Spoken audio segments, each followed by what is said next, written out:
Good evening, everyone, and happy Juneteenth. Welcome to AphroChic's very first sound sessions. Sound Sessions is a one of a kind event, part concert, part interview, where we get to know the person and the story behind the music. Tonight, we're celebrating Juneteenth and the launch of this new program with one of our favorite artists, musician and author Ace Clark. Ace is an amazing artist whose sound combines R&B, neo soul with thoughtful lyrics and an activist spirit. Now, here, accompanied by Edson Sean, is Ace Clark.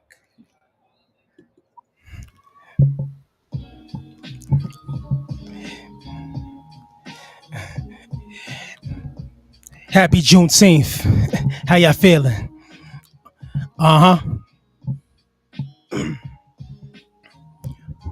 Let's get comfortable. We're gonna be here for a while.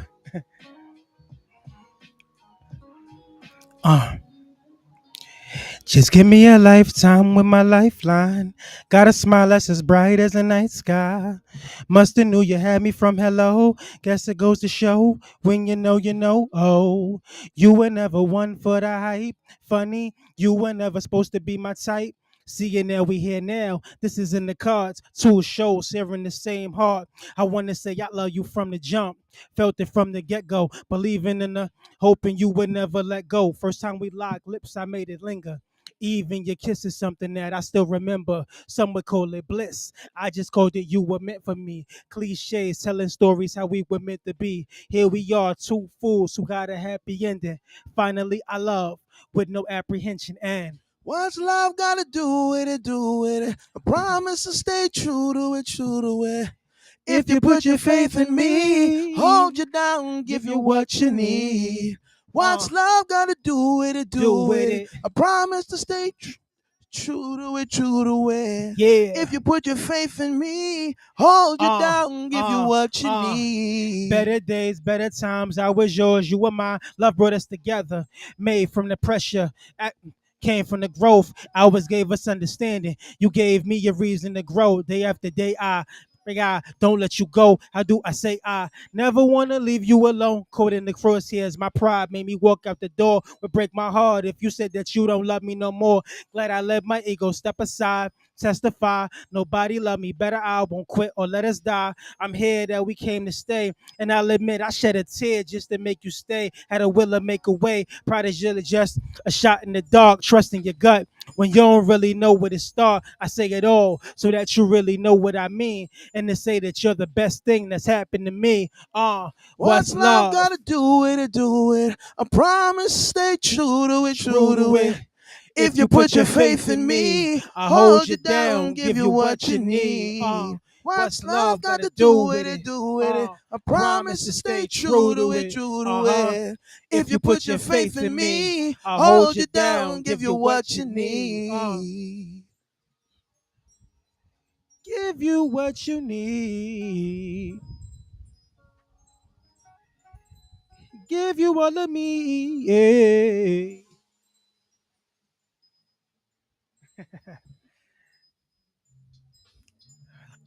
I go by the name of Ace Clark. Yeah. The 1 2 1 2. Yeah. Hope y'all feeling good tonight. It's truly a celebration. It's truly a celebration. So I said it like this. Girl talk your girl talk your Uh, don't plead the fifth. Don't plead the fifth. Oh, girl talk your come on. Girl talk that talk. Don't plead the fifth. Don't plead the fifth, cause baby you're my Guilty pleasure, guilty pleasure, guilty pleasure, guilty pleasure, guilty pleasure, guilty pleasure, guilty pleasure. Oh, left me on scene like I was evidence. Fly demeanor, her body language was elegance. Nothing rented. New lease on life. Brain power show that help you to release your plight. Recently tired of her loose ends. She could tell I was hung so far from a nuisance. Bro, it changed to me. Value my 2 cents. Floored by the way she executed my blueprint. When she pulled up, lobby jumping, she 5 feet something. She say she want a bad boy. I'm born in 90 something. Nice complexion, brown skin, probably mixed with Haitian. Full figure body banging, pleasant conversation. She a star, you confuse it with the constellations. Amen. A shout out to the congregations. This is stick up. No gun, no mask. Quick to pick up. She got so much class. I done met my match. Girl, talk yo shh. Talk yo. Girl, talk yo shh. Come on, come on. Don't plead the Don't plead fifth. the fifth. Don't plead Come the on, fifth. don't plead the fifth. Girl, talk Girl, yo. talk yo ish. Girl, talk yo. Come on, come on. Don't plead the fifth. Don't plead the fifth. Cause baby, you're my guilty pleasure. Sing it, brother. Guilty pleasure. Guilty pleasure. One time. Guilty pleasure. This one's for you. Guilty And you. pleasure. And you. Guilty And you too. pleasure. Come on. Guilty pleasure. But what I said to him, I said, I can't lie. Shorty got me out here with my right hand high, high, high. I can't lie. Shorty got me out here with my right hand high, high, high. I can't lie. Shorty got me out here with my right hand high, high, high. I can't lie. Put him up at home. High, high. Cause baby, you're my guilty pleasure. One time. Guilty pleasure. Guilty pleasure. AphroChic. Guilty pleasure. Guilty pleasure. Guilty pleasure. For the people in the front. Guilty pleasure. For the people in the back. What? Go talk, yo, girl. Go and talk, yo. What's up? Girl, talk, yo, ish. Yeah. One time for the lovers. Yeah. And one time for you. We just getting warmed up. If you at home and you feeling great, that's my intention. We just getting started. We are getting started. Yes. My God, you guys sound so great. You're out there. You're in Bed-Stuy right now, right? No, actually, we're in East Flatbush. Flatbush. We came to the hood. Yeah. You're in Brooklyn. Right. You're in Brooklyn right Exactly. now. I love how everything is. You guys are just out there on the patio, on the porch. Juneteenth. This is just so perfect. Yes, please. Enjoying the Brooklyn. weather. Y'all hear the elements. We enjoying it. We taking it in. It's a New York beginning of summer festive moment. Exactly. We've been waiting. Too much rain, too much cold. Please tell Brooklyn hello from us. Tell it we miss it, we love it, and hope to see it soon. But thank you guys so much. Thank you both for being here tonight to celebrate Juneteenth with us. It's an important holiday, not just for us in our community, but for America as a whole. And it's a major moment, something that I'm glad to see that we're starting to celebrate more and more. We're so happy to have you with us tonight, and to start this new interesting idea that we have for a musical show that does get a little deeper. It does give us a chance to get to know the people. Kind of our answer to, we hear a lot now about, the AI this, the AI that. One day you're gonna pick up your phone and AI is gonna make all your music. And for us, we're like, music is all art. All the arts that we have are expressions of the human experience. If you don't have that, then you don't really have anything. So we're happy now to have this kind of moment to sit, talk with you guys, and as Ace said to us earlier, just be human together. So we're going to get into our questions now, and one of the first question we have learned, we love to ask everybody this question is to kick everything off. It is, what is the first home that you remember? Want to know what stands out about it in your memory, and how do you feel those memories shape you today? I'm gonna let you take it first. Oh man, the first home that I remember, probably where we're sitting right now. It's probably the one that I've been at the longest. I've been all over Brooklyn. Park Slope is where I was, born and raised, really. But East Flatbush, I mean, I've had so many memories here. It shaped a lot of who I am, from the multiculturalism to things like, even before Juneteenth was a thing, we were like celebrating things like this. My family in particular, and the community that we were in. and that kind of just shapes how I approach life, how I interact with people. Yeah, so East Flatbush, man, that's the first home I remember that has left the most impression on me.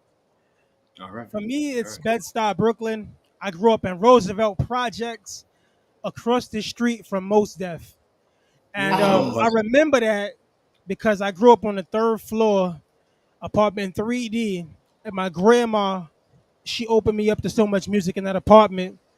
It was so much chaos happening, but those were the moments that shaped my career, that shaped my life, that shaped my character.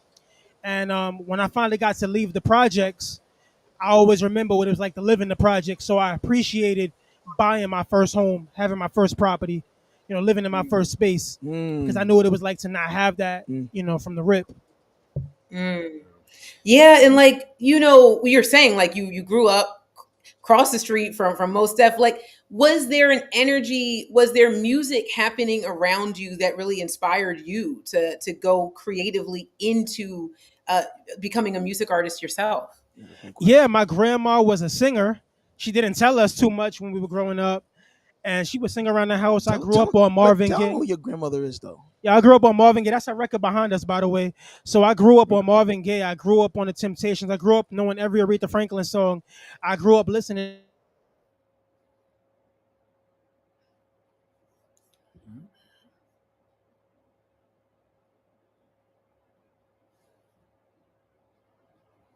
I think it might have been the weather looked like I think we're still on here. Oh, Yep. we're still Okay. here. We're having Yeah. technical difficulties, guys. So These just are hang with us Yep. right now. It's the beauties of live Yep, we television. are So live. We are actually live. Good to call and figure out, make sure everybody's good. But we're with tonight with Ace Clark, Edson Sean. It's Juneteenth. They already performed two really fantastic songs for us. Ace is performing from his album, It Ain't All Love, and they're out in Bed-Stuy right now.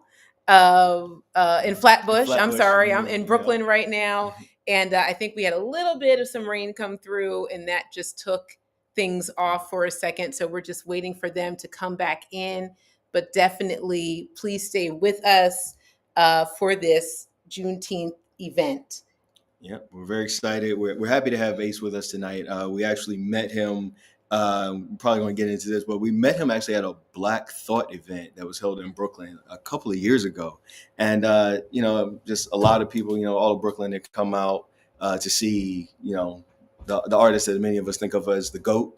And we were just there and just happened to run into each other in the line. I think actually even on the way out, we were on our way out and happened to run into him and started to get to know him, started to pay attention to the music since then, and just heard so much that we thought was great and positive. And as we go, the more that we get to know about this guy, the more impressed that we are. So we're happy to be able to share him and his music with you all tonight. Again, we thank you for rocking with us and with the realities of technology in this day. I mean, I know all of us who remember the early Versus days. Oh man! Well, we just found out actually. Ace just messaged us right now that there is a power outage in Brooklyn that just happened. So that's why we lost them. But we are going to be back. But for right now, you've got us. While we're waiting for them to come back, I hope everyone in Brooklyn is okay. As Yeah. again, when you go live, you never actually know what's going to happen. Yeah. Things just end up, going crazy. But this is Juneteenth. And I think that one of the great things about Juneteenth and celebrating this holiday, particularly for us, as Bryan and I are always talking about home and the importance of home, the Black family home, is to reflect on that first home you remember. What is home to you? How do you connect with this holiday, with your family, with your friends, with those feelings of home? How do you keep that close? Because we're always thinking about that when we think about Juneteenth and the ancestors, and really all that they've given us. So we are, let's see, we are back, and we are going to go back with Ace and Edson. We are back. We are Man. live live, y'all, and we were just telling the people like live is, things happen. So we heard like there was a power outage. Yeah, Yo, like it's 90 degrees, so it's, you know, air conditioners Yeah. are pumping. 90 degrees, the rain is coming down, and then all of a sudden, all the power went out, and then it came back on, and then we had to wait for the Wi-Fi to come back up. So, you know, Look, we've been Technology. talking. We've been talking to the people. So we've been talking about y'all. We've been talking about Juneteenth, and awesome. uh, we Yeah. are just, already just starting the night off. So everybody's still here, and we're excited to continue. I know we'll probably just ask like one more Yeah, question, and and then we can shout go. outs to everybody that's stuck with us, through our little technical difficulties, and we're glad you guys are here. But talking about Juneteenth, really, we want to ask you guys, and it's a question for us too: is this a holiday that you grew up celebrating? And if not, like, when did you first come into contact with it? What does it mean to you at this point? Um, I was always, I was always aware of it. My uncle Ronnie, who Ron Bob Simple, rest in peace. He was an actor, and one of his most important pieces and works was his one-man show, Marcus Garvey. So we were always aware of things like Juneteenth, Garveyism, and just pride in our culture and who we are as a people. So I was always aware of it, and not formally Juneteenth, but we were aware of all of the the events surrounding it. Yeah. So I got exposed pretty early. There's a holiday started by a guy named Dr. Carlos Russell, Black Solidarity Day, and I got put onto that as a kid. Like I remember we didn't go to school that day, and from there we learned about Juneteenth. And from there we learned about Pan Africanism, and I got to learn about those things very young. I would say like third, fourth grade. So these things were always like in my fabric. And then as I got older, I kept being surrounded by people like MK Asante, Malefe Asante's son, and I got to be around people who just radiated black pride, black love, always celebrating our culture. And for me, it was always something that was like ingrained from youth. Whether it be African drums, my dad used to play drums and stuff, and being able to see all these things, music really got me connected to a lot of our cultural stuff. And I'm just lucky that at third, fourth grade, I had educators, I had teachers, I had parents, I had people who were constantly pouring like black pride. The colors, the schemes, the Marcus Garvey, all that stuff was very obvious from like Hmm. a young age. Yeah, Yeah. and I mean, it's really. I mean, it sounds like you grew up, both of you, in environments where there was a lot of creativity, there was a lot of music. I mean, Ace, you growing up across the street from Most Def, Yassine Bey. Now, in a home where your grandmother was raising you, this amazing soul singer Alice Clark, whose music we've come to know through you and who we've found to love. But for both of you, because the music is often a feature of the Black home, but it's a special instance where somebody really connects with it and it becomes a part of them. So when was the moment? When did the music actually start to matter to you? And what was it that made it important in that moment? I take this one. Yeah. For me, it was every Saturday morning. I don't know how y'all grew up, but I grew up every Saturday morning. We was cleaning the house, and I remember you smelled the food. You smelled the food. You heard the music, Mm. and you knew what time it was. Like you got out of bed early because you wanted to clean early, so you could get outside early, and you had a limited window of time, Yeah. and that soundtrack let you know how far along and then cleaning you was. So Man, like to me the more aggressive the song got, the later the day got. You started off real smooth. yeah. It was gospel. It was Yeah. a lot of that smooth music, a lot of Smokey Robinson, a lot of Curtis Mayfield. That was the early stuff. By noon, it's James Brown, it's Aretha Franklin. By Mhm. noon, you got Dennis Edwards on the Temptations. You got all that stuff coming through by the midday, and by the evening, we got a little bit of hip hop. My grandma loved DMX and loved Jay-Z for some Oh, reason. okay. Grandma? Yeah, All my right, Right. grandma. grandma. So my grandma was very cultured. One of her favorite songs was like Fiesta, and I was like, what? And one of my most like memorable moments of life. D'Angelo came out with "How Does It Feel," Mm-hmm. and my grandma used to let me be in the living room with just underwear on, and I'm acting like I'm D'Angelo, and she let Wow. me have these expressive moments where the thong song was hot, And D'Angelo was hot. Well, how does it feel? Yeah. And she told me, she said, if I don't let you say the lyrics, I wouldn't know what they was talking about. So she let me learn all the songs because that's how she learned all the songs. So Uh, we got to bond through that music. So Saturday mornings, yes. that started the grind for me. That started the foundation of being able to just hear so many different sounds. And then from there, it's like you got Saturday mornings. The rest of the week, you got every day had a different soundtrack. Mm, But Saturday set the tone. That was the yeah. beginning of our week. That was our Sabbath. That was our religious moment. That was my, that was my baptism in music. Saturday mornings. That's Love such a it. Yeah. that answer's like it just brought back so many memories, which is funny about Saturdays, like Soul Train. We Mm. would like Come on. we would take breaks from cleaning to watch Soul Train, see who's gonna perform. Man, Saturdays is such a great time, but I'm and I try even out my family to like incorporate that because it was such it's such like you said, it's like the Sabbath. Of course you got church on Sunday, but Saturday music and cleaning, That was the man. cleansing. Yep, exactly, exactly. And Cleansing. that's the original Sabbath, by the way. So, No, I know. Yep, yep, so yep, yep. we on to something. It's a vibrational thing. We definitely on to something. Yeah, It no. truly is, and it's so interesting that why we always ask about the first home and what you remember is it all starts there for all of Mm, us. It is so foundational to where we end up going in our trajectory, and yeah. we can think the same thing. We're from Philly, so it wasn't. I mean, you might have to clean on Saturdays. I did not Oh, have to clean on Saturdays. I Nah. was a pretty spoiled girl, but on Sunday, it was the Philadelphia Sound. So it was like Oh yeah, after yeah, church, yeah, yeah. Mm. we would Yes. have the oldies. There was this wonderful DJ Butter. So it was Sundays with Butter.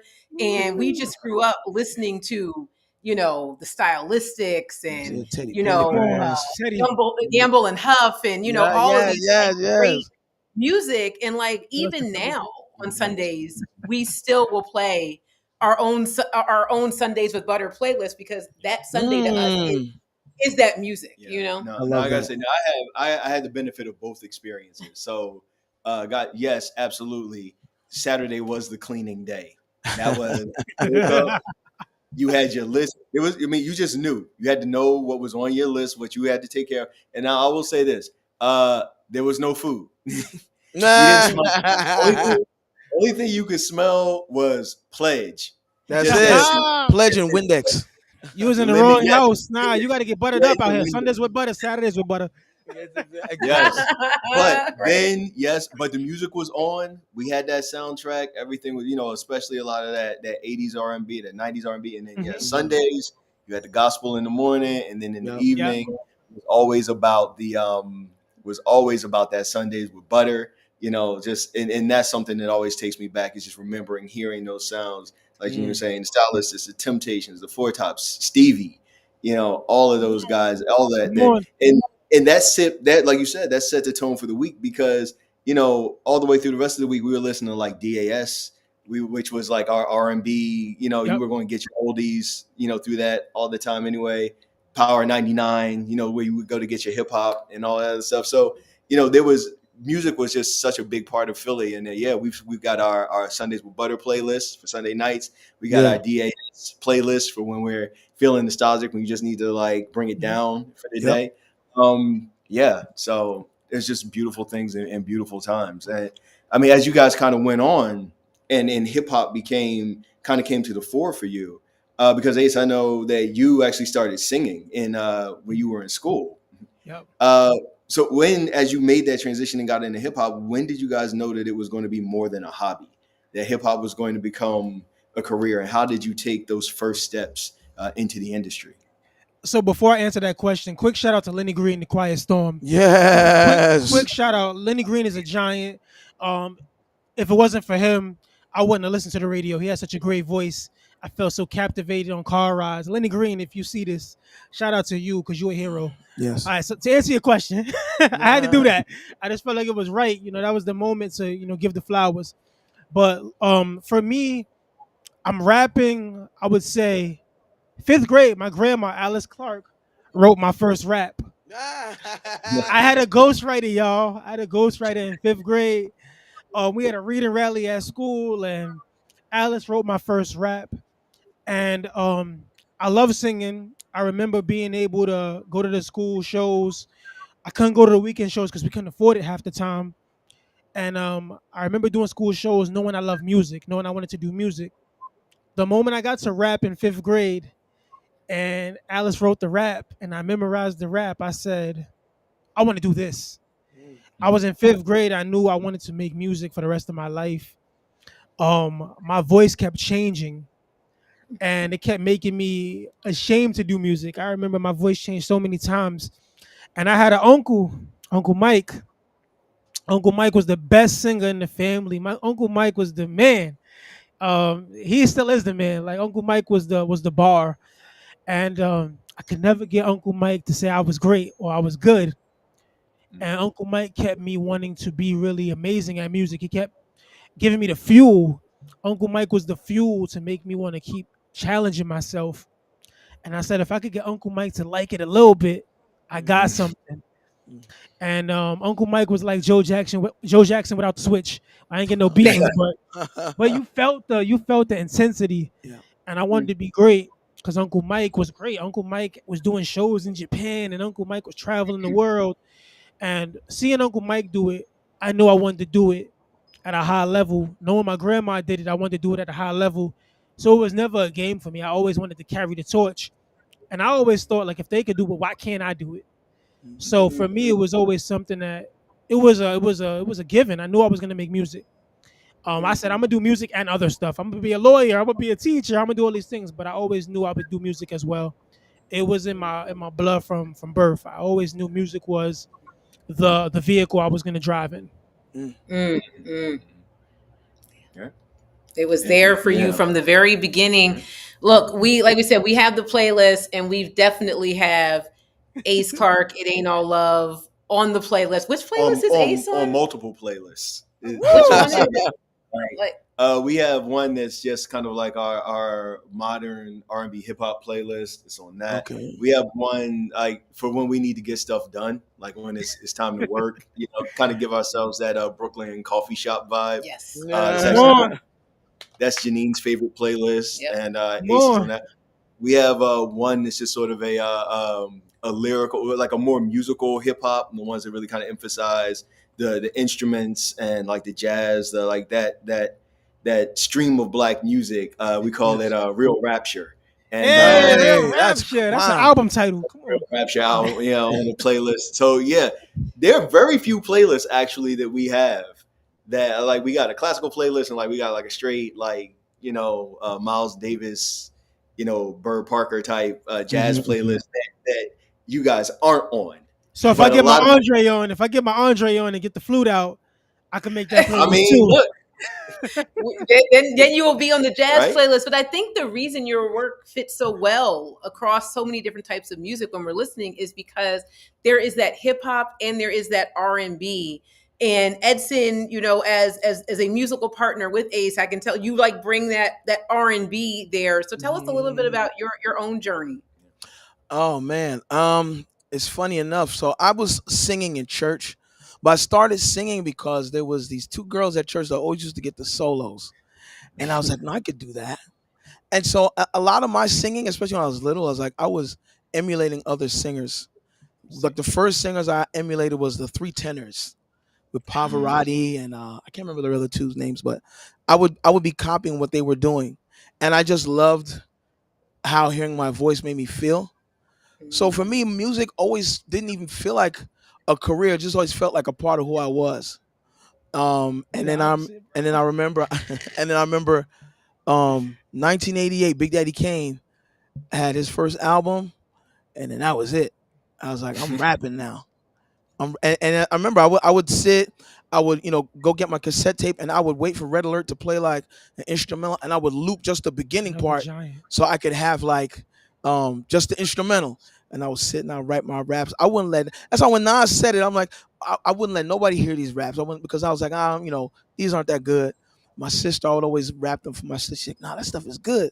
But she's my sister, right? So she was like my biggest cheerleader. But then, as I just kept doing, like it wasn't even something I thought about playing with as a hobby. Like I was like, I want to do this, and I didn't know to what capacity because I initially was supposed to be on like a med side trajectory.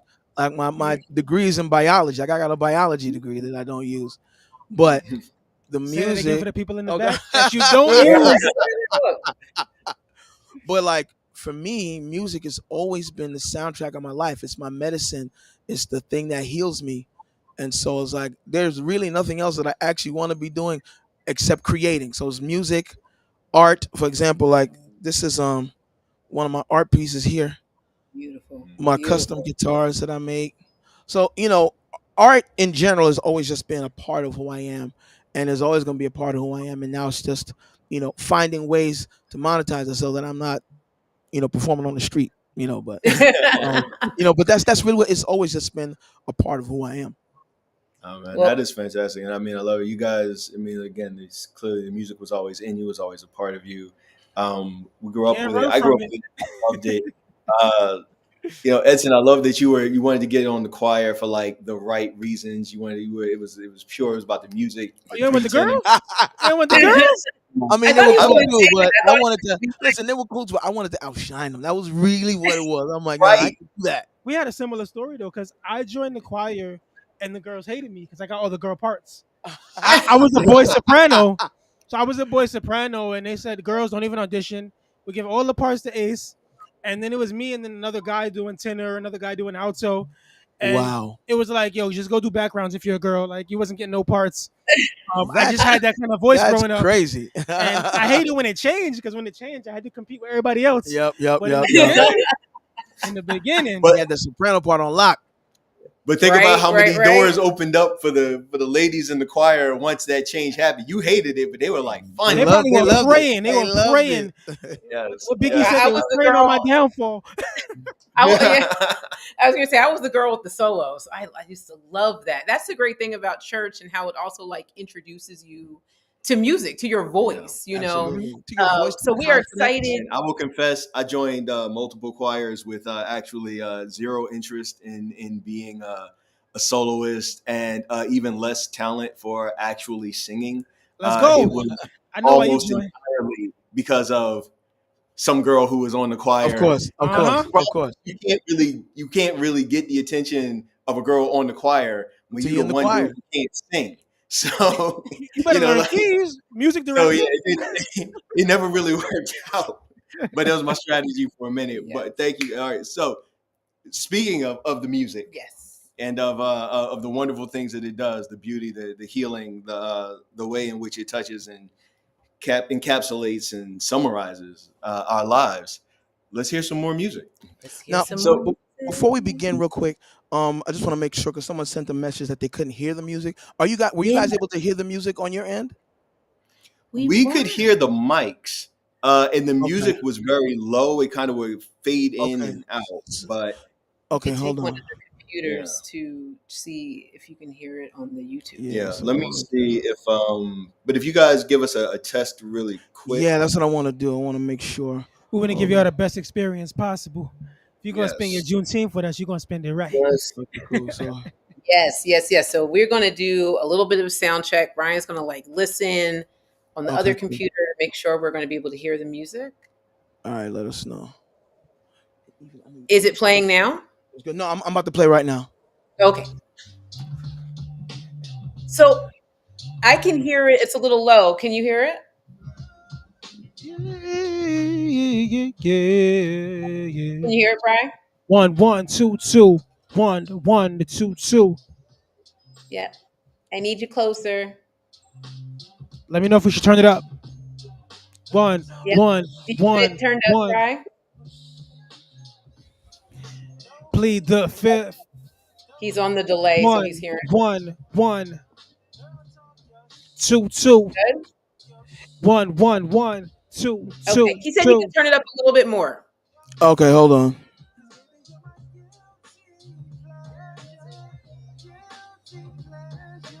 1 1 1 1 2 2. How does that sound? Sounding good. How does Sounding that good. sound? How does that sound? Did Does it it turn down sound a again? little better? It's starting to distort now. Okay. Yeah, How that's is that? definitely better. I can hear it now. Yes. Okay, good. Okay, cool. Cool. All right. So definitely we want to continue more music on this journey with you guys. Loved hearing your story. And we're going to send it right back over to you guys for a couple more songs. You ready?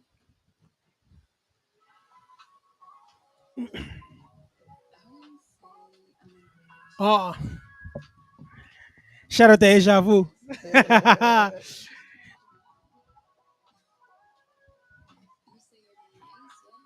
Yep, that's my name. Uh huh. This was so fun to make.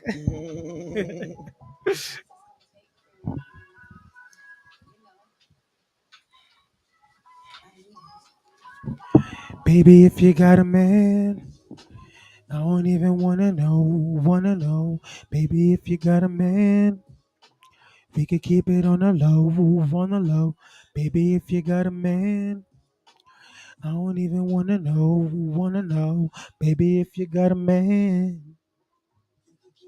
Yeah, uh, keep this on the hush. She say that's a must. Situation kind of sticky, so we don't discuss. She got a need, and I aim to please. She ain't begging. But she dropped straight down to her knees. I got her legs on my shoulder just to set the scene. What I do with my tongue, I make her body cream. She about to be in for the time of her life. I got a playlist with Joe, Maxwell, Brian McKnight, candles lit, and I oiled the body. The foreplay got the sheets and tsunami. Strokes sound like karate. I do it all before her man hit the door. She hit the shower. He don't know what it was hitting for. She disrespectful few times. Let me hit it raw. If he found out, probably hurt the brother to his core. I do exactly what he failed to provide. Satisfaction guaranteed. I put that on my life. You know it, baby. Uh huh. I don't want to know. I don't need to know. Let's keep it on the low. If you got a man, I don't want to know. If you got a man, keep it on the low, baby I just girl. wanna get down to it. I To just wanna get, it, I just wanna get, I just wanna get get down down to to it, it, to it, to to it. it. I had to keep that low key, extra Mm. short. I want to get you in some trouble. Uh, uh.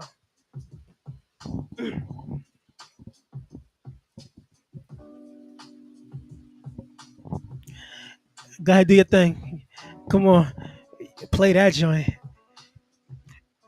This the guy who actually plays it on the real record. You know, the musicianship is second to none.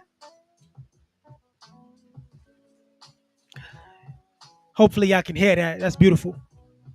Sometimes I feel Feel like like we we get get lost, lost, yeah. When when trying trying to to follow follow our our heart. hearts. Sometimes Sometimes I I feel feel like like we we get get lost, lost, yeah. yeah. When When trying trying to to follow follow our our hearts. hearts. Sometimes, sometimes. Sometimes we follow it. It gets to following our hearts. Hey, hey. Sometimes, sometimes.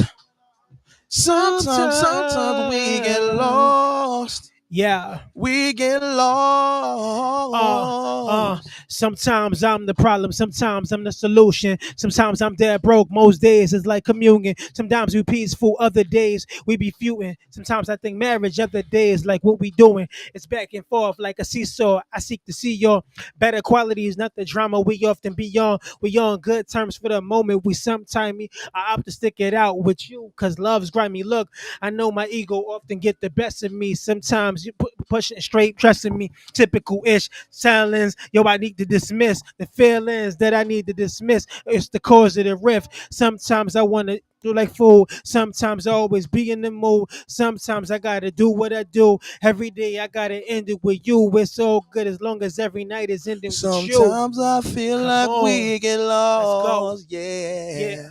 yeah, When yeah, trying to follow our hearts. baby girl. Sometimes Sometimes I I feel feel like like we we get get lost. lost, yeah. Yeah. when trying to follow our hearts. Sometimes, oh, sometimes, oh, go to sometimes, following our heart. Hey, sometimes, hey, sometimes we get lost. woo, that was We nice. get lost. Place yourself in my shoes sometimes. How can I unwind the power of trying to please you? Also, let's combine the bills, the job. I can't afford give you all I got. You still ask for more. Sometimes I need a lazy day. Need you to pay for dates. Want to be courted for their grace when I make mistakes. Sometimes I need you to love me for me. Sometimes I need a moment for myself so I can breathe in peace. Sometimes I need you. Other days I need a break. Don't mean to mislead, but sometimes I'm trying to find my way. Sometimes I need to remember, need you to remember. I got your heart front and center. Sometimes want to be step on my own too. Sometimes be my own man, be on my own too. In the end, sometimes I just need to vent. Sometimes I just need you to love me in any event. Come on. Sometimes I feel like we get lost, yeah, when trying to follow our hearts. Follow your heart. Sometimes I feel like we get lost, Yeah. yeah, when trying to follow our hearts. Sometimes, sometimes, Sometimes we oh, do. oh, Sometimes following following our our hearts. hearts. Eh, Hey, sometimes, sometimes we get lost. woo, We get lost. hey, All right. Woo! We're in the back. We're in the we're dancing, loving hey. this, loving this We said music. we're glad the technology is good. It knows where to focus so that when Technology is you guys crazy. are performing, nobody can hear us singing in the background. But yeah, we love that. It's definitely one of our favorite tracks on that album. Sometimes, Yeah, yeah. sometimes it's a great That's one one of the because hardest one to write. That's one of the hardest ones to write A lot of words on that because one too. you got to be honest, and that's one of the most Yes, honest yes, records. yes. And you like, yo, if your partner hear the record, they're gonna be Yeah. asking right. questions. You know, I'm But writing the record. it's always an interesting thing because yes, that is sometimes So the you need a thing. break, Yeah, huh? right. I Like know, but it's like, they but hear one line, you need a break. I You know need, it's like, you lost. How you gonna guide us? Like, but yo, it's interesting though. But right, but those are the moments that spark conversations. Where like this is how I'm actually feeling, and that's why I feel like as writers, it's a great opportunity for us to use this tool to heal, to improve our relationships by yeah, telling these real and honest stories, and then with these stories, like people who are listening can now feel like they're not by themselves. Yeah, that's the biggest part. absolutely. I got to say, for me, when I did my first listen through of the album, this is the song that actually most caught my attention. This is the one that brought it all together for me because of that honesty and because of, we don't, that's not something we find a lot of space for in hip hop or just in like our day-to-day lives, and that to me was what was really so interesting, so special about this album was really kind of bringing together, like bringing out this idea, creating this space for black men's real thoughts, Yeah, emotions, perspectives in real relationships, not the hip-hop relationship, not the exactly. stereotypical Yes. relationship, but like a real man, a real relationship going, what, I think the one that all the ones that just like you said, sometimes you need time, sometimes you need to be, sometimes you need grace, you're Yes. like, Yo, sometimes you're that's just like, huge. you know, From the and part and from that, yourself too. yeah, yeah, Hmm. Yeah. It's interesting. You talk about that. I loved the album for the same reason. I just felt like it was an album. It's an album where I hear a conversation that I don't hear enough in terms of black men having those types of conversations. Mm. And I liked the rawness and the honesty, of it. I mean, I feel bad for the dude every time and don't want to know. Like every time, I'm like, Oh man, oh What? my he god, had it this coming to girl, him. I this mean, He girl, had it coming to him. oh, I just want to get. like every time I hear it, I'm like, He this just want to poor get right to it. man. Yeah. Ace, you seem so nice, and I'm like, this poor, like, I don't know if that happened, but this poor dude out there. But at the same time, I understand it because I was dating somebody when I met him, you know? So Right. it's like, Listen. What you're you know, saying? you're Oh like, yes. Listen. Oh, there's this thing I always say. It's like love doesn't always have honorable beginnings. yeah, Love yeah, doesn't always have honorable beginnings because it's like you don't know who you're gonna end up with. You might be in something and find this other person is like your person. It's like you have to either decide to stay in it and be unhappy or live your life. And sometimes I mean people get hurt, not intentionally, but it's I just, gotta it's clear just, up the it's record real quick. I did not do what happened on that okay, song. all right, Publicly, presently, presently. Like, presently, if they ask, I'm denying. Right? Like Ace not is a all nice songs on this guy. album. Remember Like, that. yeah.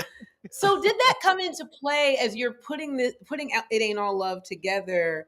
Is it just like, look, I want to tell these stories, or were you really specifically also thinking as a Black man, I want a different sort of voice, a different Mm, narrative to be shown, to be heard, to be highlighted? That's a great question. It was it was the complexity of relationships. I've been in relationships where they were ending and I was starting something new, or the person who I was with was starting something new and left me hanging. mm, So I've been mm, on both sides of that, but I also been the guy who's been afraid to be himself in relationships. And the worst thing is feeling like you're in prison in a relationship. And wearing that I wanted to mask. be able to talk about that. I wanted to be able to be honest because I felt like everybody goes through the same emotions: man, woman, boy, girl, child, adult. And there's certain ages, certain times in your life where you feel safe, and sometimes where you don't feel safe. And I feel like there's gonna be people out there who would identify with my story. Mm. There were so many times in a relationship I wanted to be given flowers or wanted to go on a date that I didn't have to pay for. There were times I ain't have it, but I wanted to do something nice anyway. And I was like, well, what happens for me? Mm. And then I had my child, and I thought about when Father's Day would come around, and I was tired of getting like socks. Socks and I was ties. getting socks and ties, and I'm like, no, no, I didn't change too many shitty diapers Yeah. to get some socks and ties. You start advocating for yourself a little bit. So sometimes you go through those painful moments, and they make you realize what you want for yourself. Mm. And I said, the only way to truly want it is to talk about it. People should know what I want. And I said, if I'm not afraid to talk about what I need to my partner, then I'm in the right relationship. Yeah. If I could be honest and they could still love me and still want me and still stay by my side Yes. on the days when I'm complaining, I know I'm in the right situation. So I wanted to make sure I was in a position to be able to one, put it on wax because then it becomes real, and then you suddenly play these songs in the background. So what's your take on this? You start having conversations. What you feel Yeah. about this?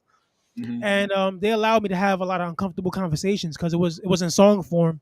So the therapy was able to open doors for me to have honest dialogue. But this is why personally not even because I mix the stuff, and I mean, so I'm mixing, I'm hearing these songs 100 times on repeat. But what I really like about it is like you're not only servicing yourself, right?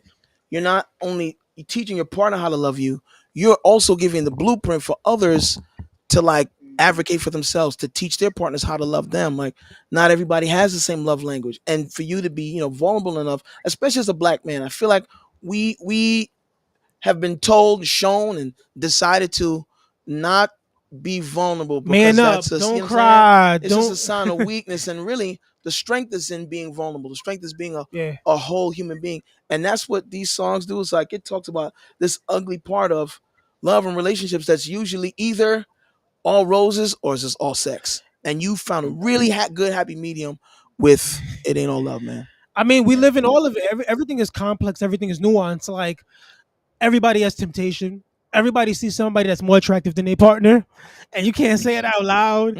Everybody's been in that situation where they're like, "Yo, that looks attractive over there. Look, but don't touch." Everybody's been in them Window situations shopping is what I for call it. real. Everybody's been there, but then you start to realize, yo, this person I'm with has my back in ways that Uh-huh. material thing can't have my back. Yep. Like I realized there's some great humans out here, and I stopped looking for like the shiny outer layer, and I'm like, yo, let me peel back the onion. If I show you a little bit of me, will you show me a little bit of you? No pun And you intended. start You start finding who's your person Yeah. based on like real life stuff. Yep. What you gonna do when the lights cut off and you need $300? Mm. Who Hey, listen. is she gonna help you or she gonna be like, yo, I'll catch you But later, those are man? the those are the Right. Out, real, out, those are out. the real life situations, right? It's like it ain't always like you Yeah, I said, like mean, rap life. It ain't always that.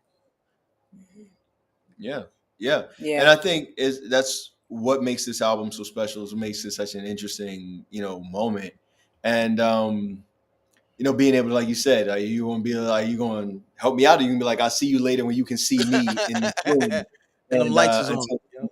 you know, but what's cool about this album, which really is amazing, and we're talking about it now, is that the number of perspectives it gives. Mm. It's not just one idea of what love is, not even one idea of a relationship. It gives a whole range from like the romantic all the way to the repentant. Like, there's the I do love you and I don't totally know how to say it, to the oh Yes. man, I shouldn't have done that. Like and I keep doing it. That's how that Red Flags song. And so Yeah. as we talk about this, though, and we're talking about it in the context of being, individuals, of being full human beings in relationships. And I think you made a really important point saying that we all go through the same emotions, but we don't necessarily we're not all made to feel like we have the right to them all in the same ways or at the same Say that one time. more time. Say that one more time. I was saying that we all go through the same emotions, like you said, but we're not all made to feel like we have the right to them Can you or say Exactly. that one more access. Yes. time? I Yeah. just want to hear that one more Oh time. my I hear you every time, but I need to hear that one more time. god. But The it accent. goes to this idea, like we were watching a podcast, and there are very few podcasts that we actually check out. We don't even honestly low key listen to our own.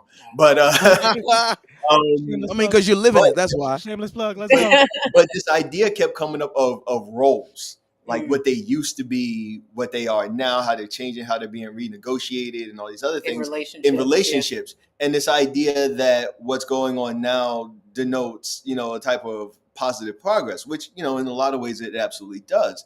But, as we were sitting there reflecting on it, a lot of what was coming up was the question of roles as a whole, like as a concept. There's, and I think that's a lot of what blocks people from these relationships, these ideas that a man in a relationship is supposed to be this, a woman in a relationship is supposed to be that. And as you said, it keeps you on guard for like, okay, and with this person, do I have to play my role or can I be myself? And Mm. where do you cross those lines? And what good do they do us? Like, why are they, to have them there in the first place, rather than just letting people be people? So kind of as we pull back from that conversation, from like the individual relationship, to look at it from a community perspective, how important do you guys feel like it is for us as a community to acknowledge these perspectives and these emotions in Black men beyond their stereotypes, beyond even the stereotypes that we set up for ourselves, and how we lay out our culture to each other? And Wow, how that's can big. spaces like this and these moments of honesty really help us, whole community, male, female, and I mean those terms inclusively, shape the ways that we think about each other? Sheesh. That's a loaded question. That's a big question. Wow, I was over here like, whoa. I think the first part of it is one, you're gonna play a different role at different times in a relationship. There are times where I need to be the strong one. There are times I need to be the soft one. There's times I'm the enforcer. There's times I'm the one you get over on. There's times I'm the one who's paying the bill. There's times you paying the bill. There's times I'm cooking dinner. There's times you're cooking dinner. There's times I'm cleaning. There's times I need to be babied. It's ebb and flow. I think everybody needs to understand that everybody's gonna have a season of all those different things, Mm. and I think dynamics change as you grow in a relationship. You might meet a woman and she's like, "I'm strong, independent," and then you make her feel soft, and Yes. and then you babying her, and she's like, "I can't go to sleep unless we're snuggling." Like, Yeah. it changes as you grow. It changes as you get to know yourself, as you get to know your partner. In the beginning, they be like, they got a wall up, they got a facade up, they got a mask on, where they're not able to show certain Mhm. sides. But the safer you make a person feel, the more they're able to be the other things. So I think roles evolve as y'all evolve. The more you strip down and show your bare bones, the more the other person can too. And the more people realize, like, whether you can pay the bill or not, I want to be with you. Whether you are muscular and 6'5" or not, I want to be with you. When your six pack turns to a one pack, a keg, I still want to be with you, Right. because you realize the more it grows, the more it becomes less superficial. Music Soul Child has a song called Mm-hmm. "Love." Love don't change. And Yep. Yep. I think about that record a ton, because I love you when your hair turns gray. I'll still love you when all the things that are like superficial fade away. He's like, as long as the love, the way you treat me, that human part that makes me feel safe doesn't change, I'll show up for you Yes. and you'll show up for me. I think those are the things that, will supersede any norm, any role. And I think anybody who still subscribes to that stuff, they're losing, because Mm. people nowadays are evolving in ways that they didn't have to evolve in the 90s and the 2000s. It's a different time. Yeah. We're required to be different people. I think Yeah. healthy relationships are the foundation of the family. The family, a strong family unit, is the foundation that helps to build community. And when men are allowed to, or given space to rather, to be full human beings and supersede some of these roles, it's kind of like Ace was saying, because we're not any one thing.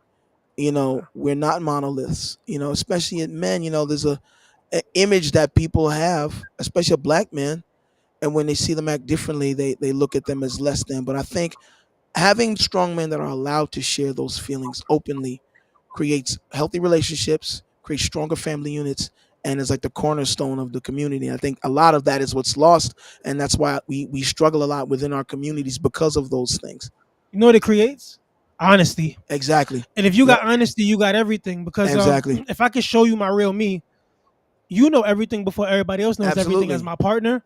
If I could be real with you, we could face the world. Yep. If I can't be real with you, what can we really face? Mm-hmm. Because I gotta hide even in my home. I gotta hide even in my Mm. safest spaces. Mm. That's not Yeah. living. Mm. So if I could be real with you, it gives me the courage to feel like I could be real anywhere else, everywhere Exactly. else. Exactly. And then I'm my best self, Yeah. because I'm being able to be my purest self. And it gives me that confidence that allows me to step out sure as ever before. And then now I got, my kid watching, they get to see me in my truest self. They grow up in their truest self. Mm-hmm. So it's a trickle down effect. If we can like drop down on the bull and just be us, we allow our kids to be themselves. That allows them to walk in the room sure and influence other kids to be themselves. And now we have a space that is really honest. Very And true. honesty to me is the best equity, the best currency you can have, because that's really where you get to really see human.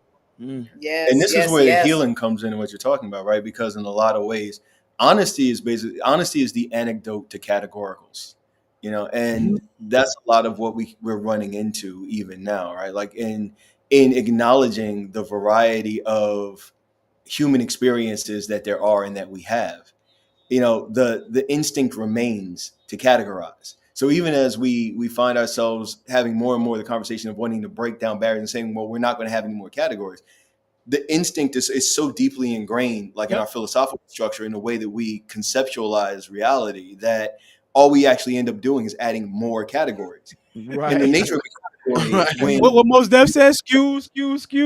right, Right. right, Right. Right. because Yes. a category is an ideal, and an Mm. ideal has very clean lines, and reality doesn't. Human life doesn't. Human beings don't. So there, Right. for any category you apply, there's always going to be a remainder, something left Yes. out that you add in. And every time we have that, the instinct is immediately to create another category. But that same Mm. problem applies. There's still a remainder. So we create and we create and we create. Now, when you can be honest, then you can actually break through the walls, because a category Mhm. will always seek to harden itself. That's the nature of the thing. That's what it does. It has to define itself. Otherwise, it's no good. So the more that we can be honest, like you said, if you're still holding on to roles, you're losing at this point, because the role is not honest. The role is a category. It's an ideal that's been set out. This idea of what you should be or what you should do in a relationship that wasn't yours. You didn't set the category, somebody else did, and it was handed to you. Now, maybe it works, maybe it applies for you, maybe it doesn't. But either way, the nature of the category and the way we think about it doesn't always give you the space to feel like you can decide that for yourself, unless you really take the steps to do that. And unless you are with a person who is really willing to do that with you. And as you said, that's when you find that you've got your person. But when we can move out of those categoricals, it feels like we can get to that point of being honest about being male, being masculine, and having feelings without having to feel as though you have to move entirely away from the concept of masculinity in order to have feelings. Like they're somehow mutually exclusive. So, we'll think of things in terms of like masculinity breaks down into utterly toxic or completely emotional and fragile and all these other things, when in reality not only can all of these things be true, but they usually are true and all at the same time. But when they are true, when they're allowed to be true together, then you actually come to something that can be both honest and vulnerable, and sensitive and strong, all at once, as it needs to be, as you said, Ace, as those different circumstances require you to be the things that you are in your relationship, which is only ever really comes down to you being you. It's not the strong you, the vulnerable you, the peaceful you, the sleepy you. They're all just you. Yeah. I love this conversation. I love just being able to like witness three very amazing Black men just having this conversation about vulnerability and relationship. And, like you said, Ace, when you were creating the album, to create that space of conversation so that people can also feel free to have that conversation. I think that is so important. That's what art does, right? Like good art that is provocative, that makes us question, that makes us think. And I think It Ain't All Love is just one of those albums that does that so well. I think also, like, for me as a woman listening to it in this age of like, in the age of like the fuck boy, like, I mean, where I will listen to an album and I'm like, oh my God, but like you have so many issues. Like, what is going on? Right. Like, well, like therapy is necessary right now.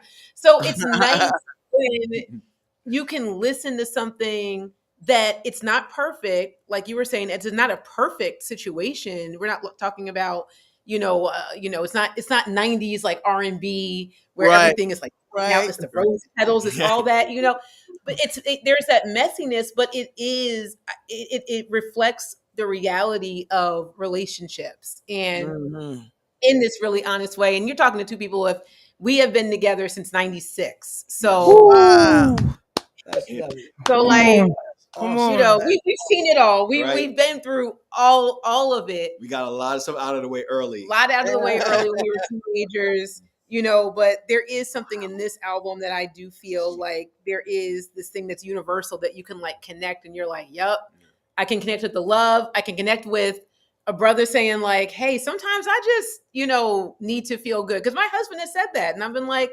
oh, okay. Like just trying to hear that and go like, we forget sometimes it's forgotten that men are like, oh wow, you feel too. And it's not anyone's fault. I think it's been structured that way. Yep.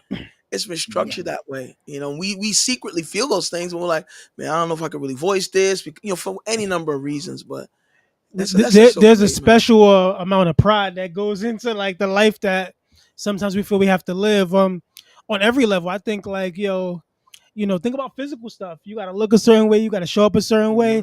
There's times I just like physically, I just want one round. And she like, you got 3 rounds in you? And I'm like, no, these are real things. She like, you got 3 rounds? I'm like, I ain't no robot. What you mean? Usher came out with That's What It's Made For.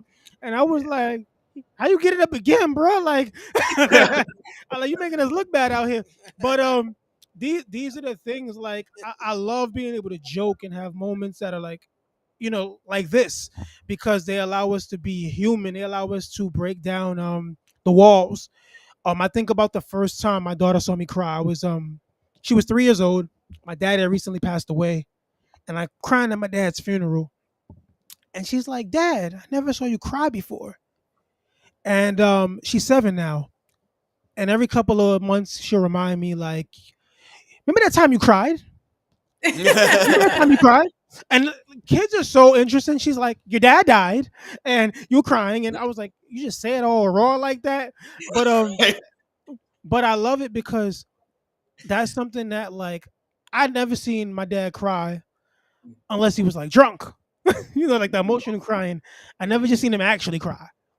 So for her to be able to say, "Yo, I seen you cry and you're strong," and every day she makes me show her my muscles, and she knows that strength, but she also knows the muscles of like my dad's a well put together, energetic type of dude.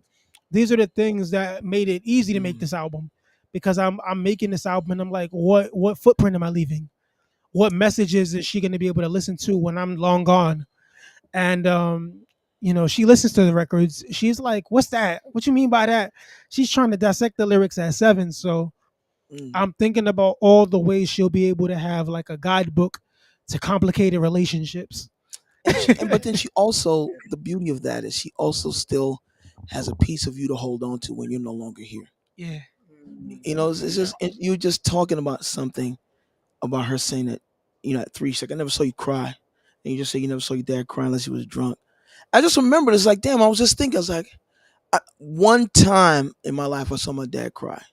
Now my relationship with my dad was complicated, and I remember he used to like separate us. It was just one of his things that he would do, and it would be very high anxiety. Like nobody liked it because it's myself, my sister, my younger brother. I remember he took me aside one time, and he was crying because he said, "I hope when you have kids, they never look at you the way you guys look at me." Mm. And I never forgot it because he presented as a tyrant. He's like, "You guys always make me out to be the bad guy," but I just remember that moment. I'm like, man, he feels, and that made me think, damn, he feels something. You humanized him. I didn't, Yeah. all of them, I thought he was just like a dictator. He was Hitler to me in the house. But in that moment, I was like, damn. He's like, so he doesn't want the response we're giving to him, but he also doesn't have the tools to relate to us differently. Right. And so it was just like, man. Absolutely. And I mean, I would have to say, even for myself, Ace, as you said, in terms of giving people their flowers, I have to be honest. Like, my father is the single greatest, best man I've ever known. Yes. Probably one I ever will know. Amazing. He is in a lot of, and I remember the day I realized that he was the only dad I actually knew. Like, come on, he was my father, but that of all my friends, he was of the block all father everybody too. I knew, Exactly. like my dad, and not only was he, the only dad I knew, but in a lot of ways he very quickly became the only dad that they knew, because it's very easy to get adopted into my family. Like, and by the time we leave, everybody in the dining room is an official member of the Mason family. Like when we brother, got married, cousin. by the time we left, everybody at the resort was an unofficial Mason. Like, yeah, so it's very easy, and that starts with my mother and my father. Both of them have that great spirit. But I do remember that I think the only time I did ever see my dad cry was at his father's funeral, and even then, it was one of those, like, oh, it was one of those movie, like, single tear. Like, it wasn't his face. His face didn't really change. There was just the one tear that I saw come down. And it was just one of those things, my dad is one of those people who ultimately pragmatic, taught me, everything about how to deal with situations, in terms of going like, okay, you can deal with how you feel about the situation, or you can deal with the situation. Not saying you can't, Come on. but Let's go. what's really going to solve the problem, focus on that, and then you can reevaluate your feelings out, as you're doing that. So having that and being that, and growing up in that, to the point where I've been in classrooms in school when I was in grad school out at Berkeley, where I had professors actually tell me basically that I could not exist because I was telling them about my parents, not just my father, but also my mother. And they were like, well, that's not a thing that happens. Because in a lot of ways, like, I'm a Cosby kid, not a Cosby kid, I'm a Huxley kid. Yes. I'm a Huxley kid. Yeah, right. You got to make the distinction. Right. Yeah. See, you didn't used to have to draw that line. I know. I'm a Huxtable type kid, so my family was very much like that show. So now, I'm in grad school, in a point where people are going like, okay, that's not real. That's not the reality of a black family. I'm like, that's the reality of my family. That's what I grew up with. And you have a black family. and I have a black family, and my parents are still together. They've been together my entire life. Wherever they are, hopefully they're watching this together right now. Hi, mom. Hey. Hi, dad. And and but that was but I've had people tell me that that's not a thing that could happen. I've had people tell me that, again, in academic circles where they're like, well, this type of relationship that I have with my wife can't exist in a black relationship because of this part of slavery, or this defect of, heterosexuality or heteronormativity, that the man and the woman can't, blah, blah, blah, blah. And I'm like, look, I don't know where this is coming from, but I can tell you it's my experience, and my experience is I love my wife. There's no hate involved in that. It's not like it has to have that, or and also that's not what I grew up with. That's not what that's not our nature naturally. Like look at us as the people. First of all, it's Juneteenth. It's a celebratory ass day. Let's start there. Like, we always find a reason to celebrate. We always find the silver linings. I love our culture because we make do what we got. We make the most of it. We see so much love in our communities. You look at everyone, usually they come together with love first, and then the spades or something and break out a fight. But naturally we come together like, hey cousin. One of my favorite scenes is Poetic Justice when they show up to the barbecue. That's not their barbecue. We feed everybody's kids. We show up for everybody. If one pops is buying ice cream for the block, just get online. Like that's how we do it. So it's up to us to continue to debunk the false narratives. It's up to us to, throw the fake news out, as the orange man want to call it. But it's on us to be the real narrators, curators, documentarians, because to hear bogus words like defect when talking about, come on, like that's a wild word to use.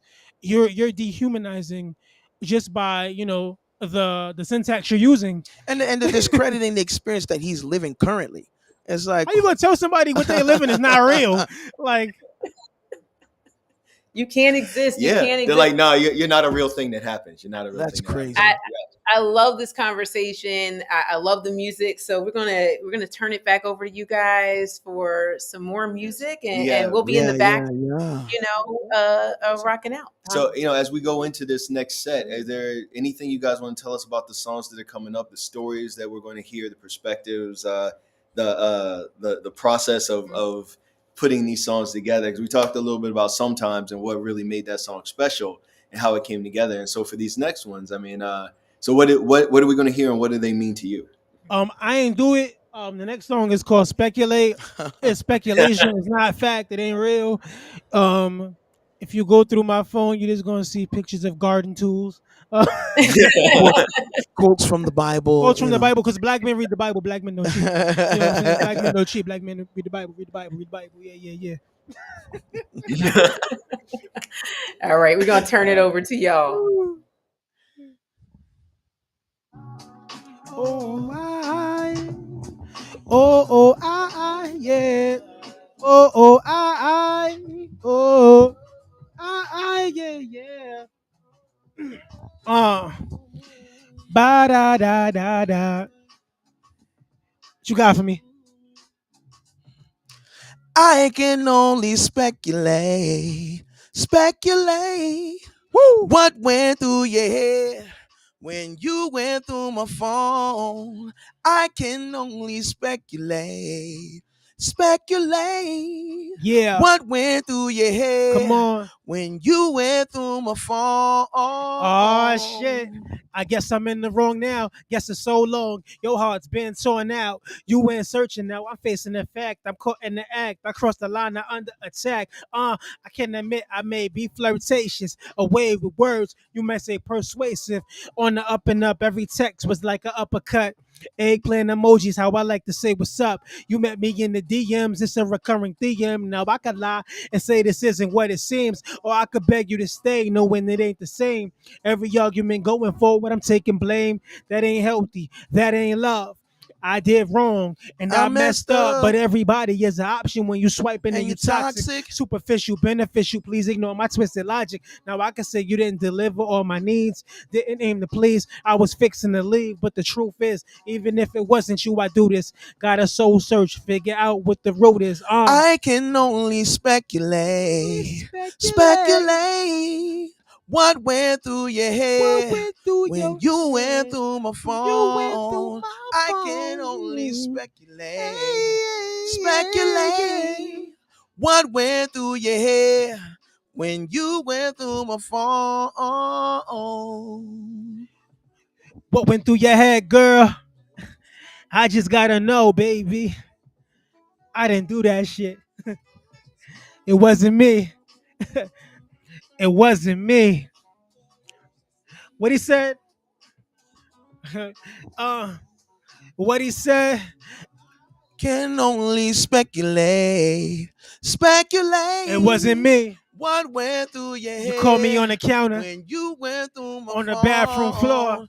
I can only I should have never speculate. given you that extra key. Speculate. Shout out to What Shaggy, went through your head because it was him. when you went through my phone? It wasn't me. She called me on the counter. It wasn't me. Called me on the sofa. It wasn't me. It wasn't me. It wasn't me. It really wasn't. I plead the fifth.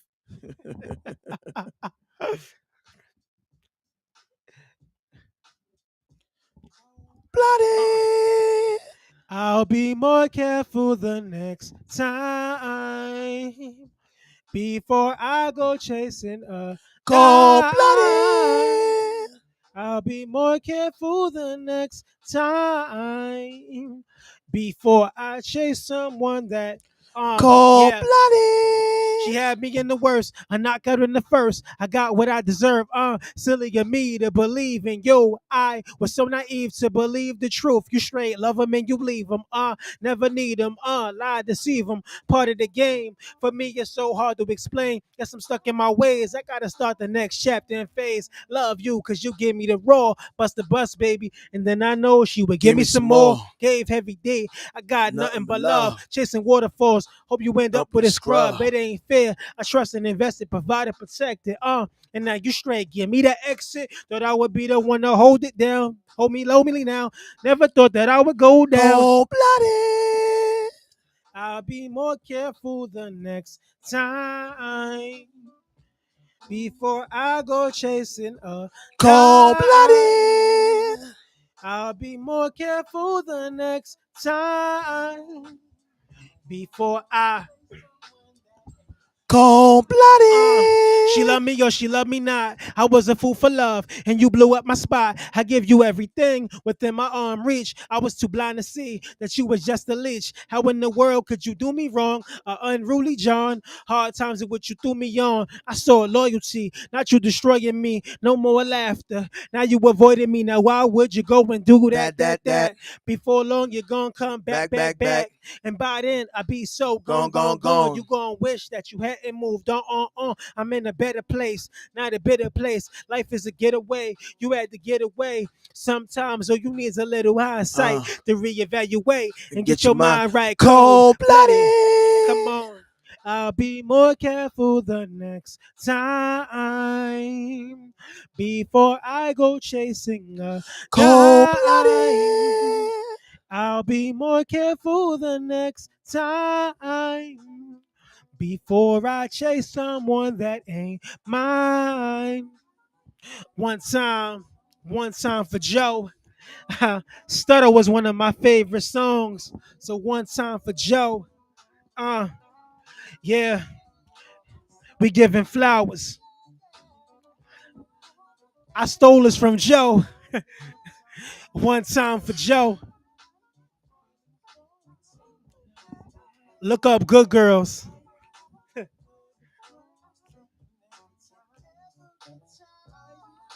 Why do I? Yeah. Are you killing it right now? What? Cold Cold. bloody. I'll be more careful the next time before I go chasing a Cold dime. bloody. I'll be more careful the next time before I chase someone that ain't Cold bloody. mine. Oh, Cold cold bloody. blooded. Ooh, Cold bloody. Cold-blooded. Hey. One time for the Heartbreak Kids. The Toxic Boys. We outside. If you ever make decisions that's truly bad for you, just know I do too. I can't ignore my past. I'm a sucker for red flags. Oh, I can't ignore my past. I'm a sucker for red flags. I can't ignore my Why I past. play myself, acting like I be healthy. Why I play myself, why nobody ain't tell me. Why I be attracted to toxic. Peep the logic. She look better when she be draped and psychotic. My decision making leave a lot more than me desire. Since I acquire pain, I hope to stop playing with fire. Look at me, I go back to familiar, using fear as a pillar. Love will certainly kill you, turn your pain into killer. Only a crazy person to still do this, turn around and act foolish. I swear I'm so clueless. The cycle's never ending. All I need is a bad day for me to start the DM and get a chick off the back page. A temporary boost like a check with some back pay. Food for thought. Mama always said I had bad taste. It ain't a fluke, cause at the root I know better. Hero complex. They singing Ace. Can't ignore my past. I'm a sucker for red flags. I can't ignore my past. I'm a sucker for red flags. I can't ignore my. Hold up. Wait a minute. Think back. Well, this is all my fault. My first mistake was I should have never loved you more than I love myself. Thought if I could heal you, I could heal me too. Trying to find the real me in you. And I'm sorry. Yo, I should have never put that pressure on you. Should have known better. Should have never let you in. Should have never gave you that ride home. Should have never got addicted to your laugh. The smile with the gap that'll match mine. And Mel cast iron, and in its beauty I will bask. Hold up, wait. I need a flask. Fill that thing up with that brown water. I'm about to splash. Pools full of liquor and I'm diving in it. Dug in my pain and found her. I can't ignore my past. Can't ignore my past. I'm a sucker for red flags. I can't ignore my past. I'm a sucker for red flags. I can't ignore my past.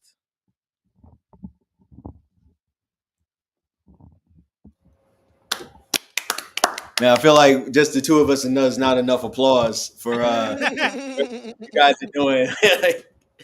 Oh man, yeah. Again, great songs, great lyrics. A lot of that same honesty that we've been talking about. A lot, and again, sometimes just being honest with yourself and going like I said, I shouldn't have done that, and I wish I would stop. But I keep, making these same mistakes. I can't stop, and I won't stop. Right? Hey man, I don't know. Are we allowed to still quote him, man? He's in a lot of trouble right now, but some of the lines are still fitting. He's been saying that. I mean, he's been saying that. Take that in too many wrong situations. Right. Well, man. But it's great. I mean, again, it's another one of those things of being able to reflect on that and about it, and that's what facilitates those movement forward. Now I see the if I'm not mistaken, that's the Songs in the Key of Life. You are not mistaken, sir. That's sitting there. I'm the greatest. Yes. The greatest artist of all time. Is that Billboard? Did they put number one today? Number one yeah, R&B artist. Know better. That's the first time they got something right. I can't argue with it. Right. Ever. Sometimes when you see those lists, you're like, man, really? I was complaining. I had a lot of complaints on that list. But Stevie, you know what? Him being number one, I'm like, you righted all your wrongs because right. You like it's forgiven. Everything is forgiven. All is forgiven. All is forgiven. Yeah. Now, one of the things that's really interesting. All right, so talking about growing up and talking about the old days and things like that. Coming us from the 90s and this era of hip hop where there were a lot of different voices and a lot of different sounds and a lot of different topics that people would talk about. I think, Ace, we covered you in issue 12 of AphroChic magazines when we actually first started talking about It Ain't All Love. And that was one of the things I remember we pointed out was that, it felt like not a throwback, but like a look back to what was important about having I like that. all of these different, perspectives that used to come in. Like you had DMX and you had Buster and you had, Black Star, Mos and Talib, and you had, Wu Tang and Bone Thugs, and everybody had their own sound and their own way And you going had at Keith it. Murray, Oh my God, Keith and you Murray. had Yeah. Eric Sermon, Redman. Yes. you had God. Redman and Method Man. Yes, yes. Yes. There's so many And people that so, get looked under the rug. Real quick, Father MC. Ooh, Come Yeah. on, Father MC. Long Island, Long Island. Rakim, Chub Rock. Yes. Chubba Rock. Treat Me Right, one of my favorite songs ever. Yes. Big Yeah. L, Absolutely. Big L. Come on, Lamar Coleman. One time for my brother. You had Right. all Yeah. these people that set the tone.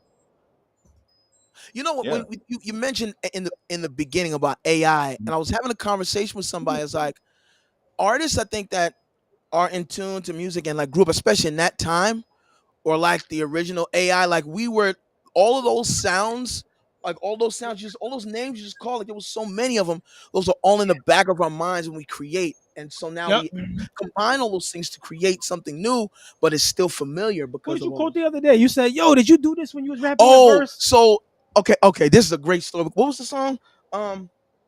Don't Want to Know. So in the beginning of Don't Want to Know, his flow, right? I Keep was this listening on to the it. hush. I saying that's a must. Situation Yeah. kind of tricky and don't It discuss. sounded like Lady of Rage Afro Puffs, right?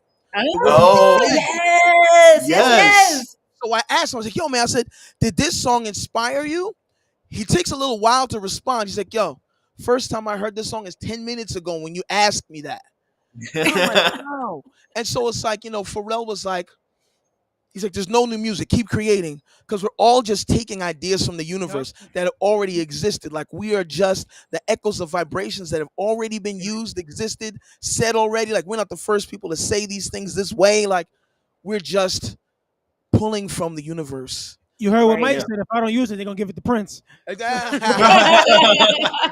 Exactly.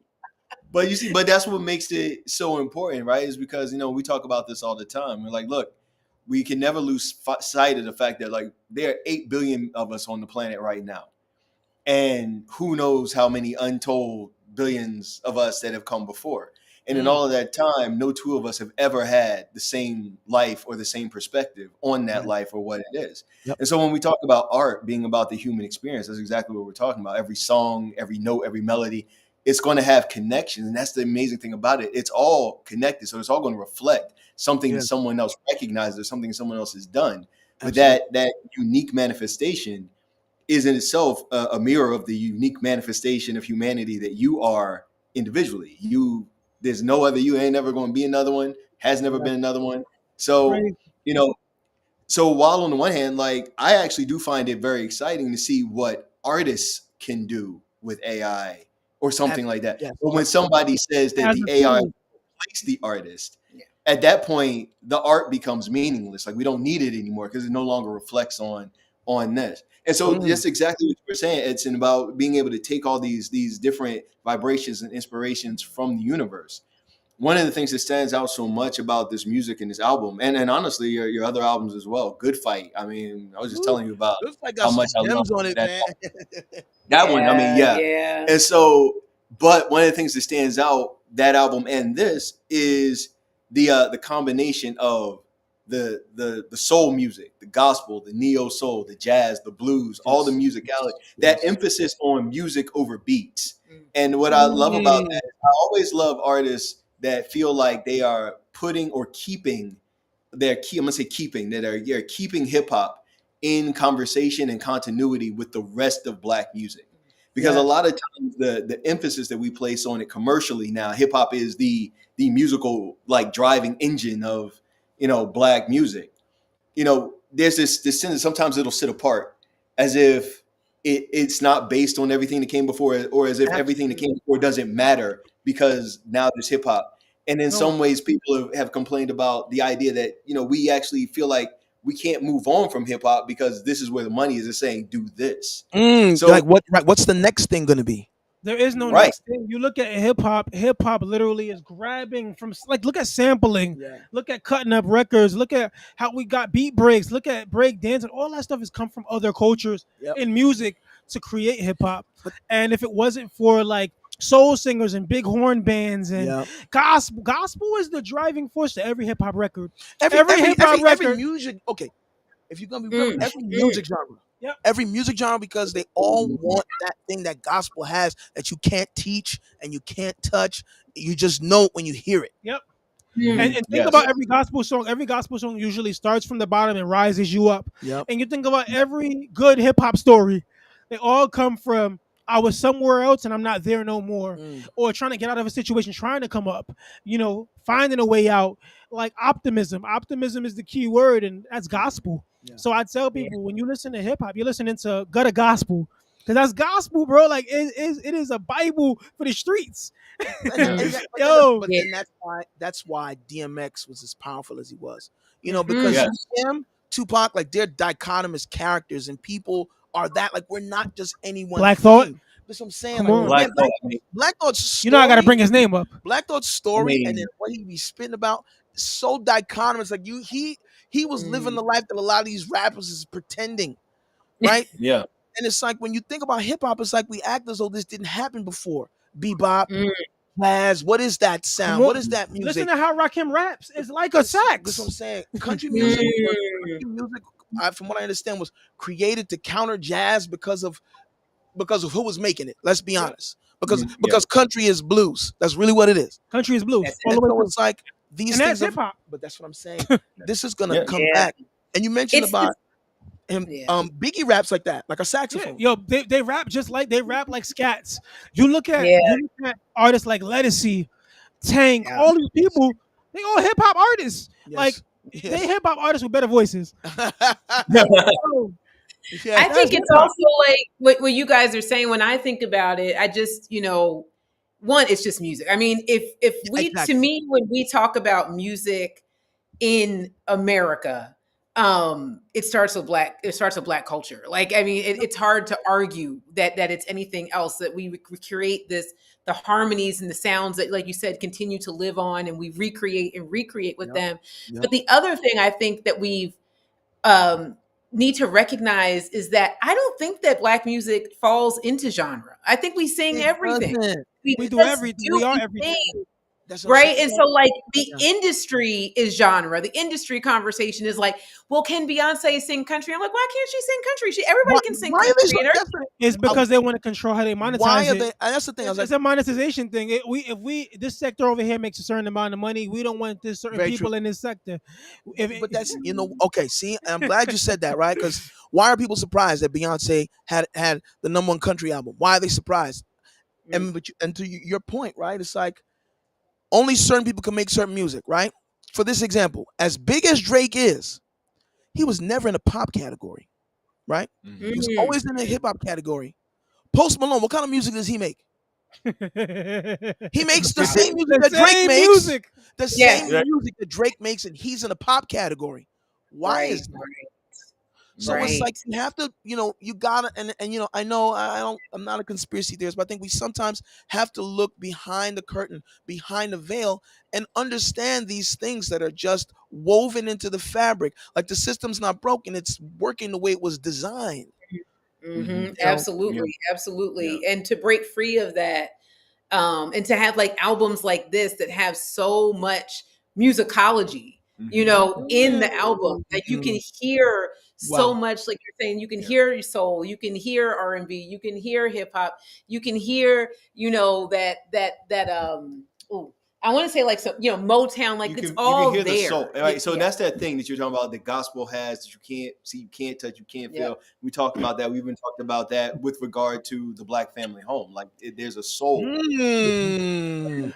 One of the things that I feel like will kind of kill is that when I hear Black music that I hear like today, I will hear some things. I don't know, maybe I'm getting old or whatever, but sometimes I will hear some things that I feel like I'm not feeling the soul. I'm not hearing it anymore. It's sounding to me like exactly what you said with country, and it being like a repackaging of the blues, or rock and roll being a repackaging of the blues and things like that. The soul is getting sucked out. But like things from our culture, they were repackaged and kind of sold back to us. So now we've got young artists trying to imitate an imitation of something that they were already doing. But then that's what makes me so interested in your particular sound, So I want to ask you guys about how you blend those influences, because that's not, I mean, not to say like obviously we got, you know, some people in hip hop who are using amazing music and blending those things as well. But since I get to talk to you guys tonight, I want to hear about like you bring those influences together to create a sound that, as you said, really looks at hip hop. And I love this perspective, and I hope to hear more of it from more people. But looking actually as hip hop, not as separate from the history of Black music, but as a lens, as a focusing lens on that history for this moment. So how could I exist if I don't, walk in the same steps as the people before me? If it wasn't for Teddy Pendergrass, if it wasn't for Marvin Gaye, if it wasn't for Stevie Wonder, if it wasn't for Jay-Z, if it wasn't for Big L, if it wasn't for Big Pun, wasn't for Black Thought, wasn't for Gangstar, Big Daddy wasn't for Kane. Nas, wasn't for Big Daddy King, wasn't for Mos Def, wasn't for Talib Kweli, wasn't for Lettucey, wasn't for all these other artists, Etta James, if it wasn't for Aretha Franklin, it wasn't for Smokey Robinson, Bob Marley. if it wasn't for Nile Rodgers, if it wasn't for all these people, Bob Marley, if it wasn't for David Hollister, if it wasn't for Darnell Jones and Carl Thomas, if it wasn't for Sherry Dennis, if it wasn't for 112, if it wasn't for B2K, if it wasn't for Bow Wow, All of if them, it wasn't for Lil Romeo, if it wasn't for all these people, I wouldn't have made music. If it wasn't for Jimmy Cozier, if it wasn't for Capleton, if it wasn't for there's so many artists that opened the door. Bam Bam, Oh, Shorty, yes. yeah, Sister Nancy, Sister Nancy. Sister Nancy. If it wasn't for all of these folks, I wouldn't have made records. If it wasn't for Alice Clark, if it wasn't for Mike Green, if it wasn't for all these artists that came before me, if it wasn't for Isaac Hayes, if it wasn't for like Perry McNeil, if it wasn't for Law, like I grew up around so many people, hearing so much music. If it wasn't for the people I heard, I would have never knew what I wanted to make. If it wasn't for my peers, if it wasn't for the Sky Zoos, if it wasn't for Edson Sean, if it wasn't for Naika Sings, Aaron Maya, if it wasn't for the people I'm surrounded, O'Shea, if it wasn't for the people I'm surrounded by, Jay Future, if it wasn't for Coda, if it wasn't for Venor, if it wasn't for Alonda Rich, Z Rich, if it wasn't for all these people, I wouldn't have made a record. Like constantly I'm being inspired, I'm being challenged, I'm being moved by other music. But before anything, I'm a fan. I'm a fan of music. I love music. I love music whether it pay me for a stream. I love music whether two people come to the live or the show or whatever. I love it. I would be doing this no matter what. In the beginning of my career, I was paying for all this stuff myself. In the middle of my career, I was paying for all this stuff myself. At this part of my career, I'm paying for this stuff myself, whether it, is a return on investment or not. I love music. Music loves me. And if it wasn't for the people who made records that got me hype, if it wasn't for the fact I could look over right now and say, yo, my man just made that. Like there's a producer, my man Justin. Come on, Justin is fire. You got BD3, you got all these records that come out every day by people that I'm inspired by every day. If you don't got the Cordays of the world, the Little Waynes of the world, you got so many people every day that are like holding a baton and running with it. If it wasn't for them making records, I don't know where I'd be, because every day I'm inspired by the people around me, the people before me, the people coming after me. There's gonna be some kid 20 years from now sampling Ace Clark, and I'm be like, "Yo, be careful what you do with that, young boy." Exactly. But Absolutely. it's the BB Kings of the world. It's the Jerry Lee Lewises. It's all of that. Like, yo, Yeah. at the end of the day, I wanted to be an entertainer like Prince. I wanted to have a message of love like Stevie. I wanted to be for the women like Marvin. I wanted to move like Mike. I wanted to be bold like Morris Day.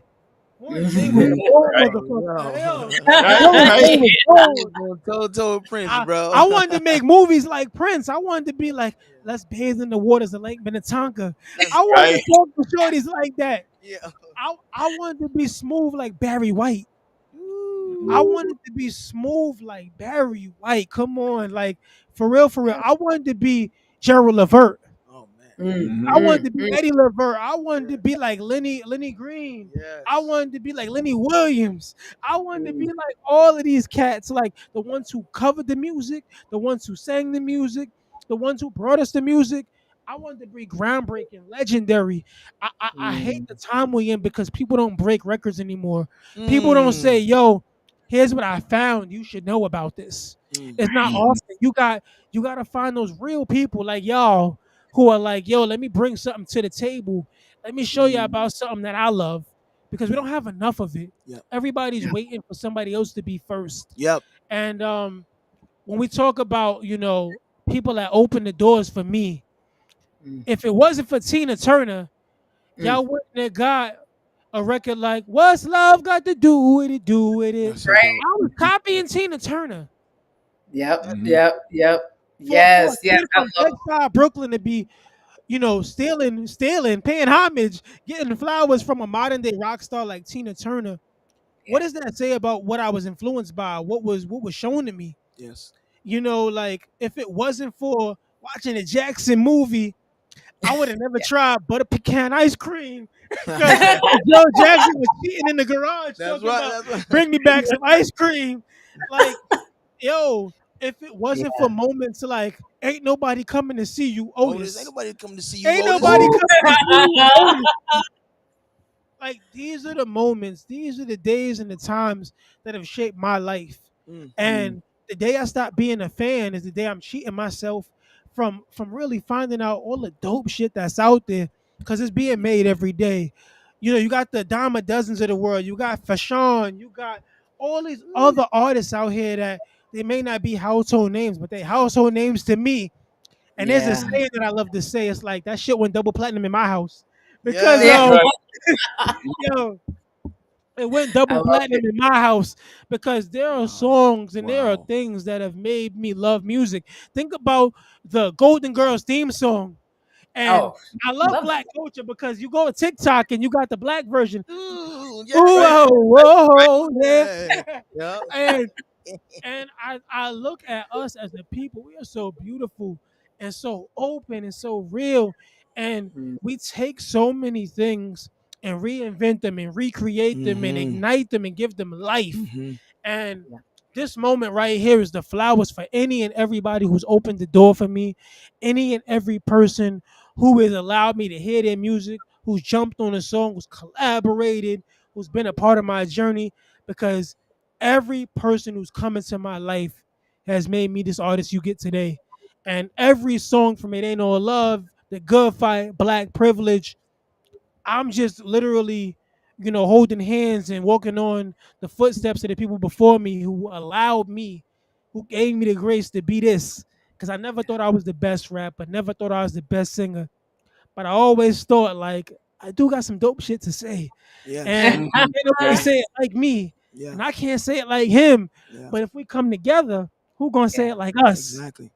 Yeah. And And I love that the continuum, right? I think that we don't recognize that enough, like, and that's black culture. Like that is those are Africanism, that's the griot, that's Yes. telling Yes. stories, and then you keep telling, so we remake them all the time. We're pushing forward like what your grandmother left for you, Ace. It comes out, in the work, and it sounds like what you're going to leave for your daughter, it's going to come out in some way for her, whether it's Mhm. music or what she goes on to do in life, Yes. and so it really is something that I think we don't celebrate enough as Yeah. black people, that continuum and that legacy. But it's beautiful. Say selfishly, like, I need an Ace Clark album. I need an Ace Clark, Alice Clark album. Like, I need Yes. where they are speaking together. There, have you guys ever And heard that Yassine Gay I was about to yo, mix? say, yo, you time out, time out. yes. If I show you my text messages right now, I put somebody onto that last week. Shout out to my boy Gozy. So y'all seeing Gay, Amerigo Gazaway. First of all, I was about to say his name. He is amazing. That man Yes. merges. He did Chuck Berry one time. Yo, Yes. Yes. Amerigo Yes. You listen to Gazaway. all of them. Come on. Yes. Yes. Yo, Yo, I need thank that. you. YouTube I is need the that. I need spot for that. that because man, like, yes, I came across the Yasin Gay album like a long. Let me tell you, it was so bad. I've listened to that album so many times, and when we actually the first time I said Yasin Bey in this Yeah. broadcast, I very Yo, nearly made what that tab is mistake. open right now? This tab was open on my phone already. What does that say?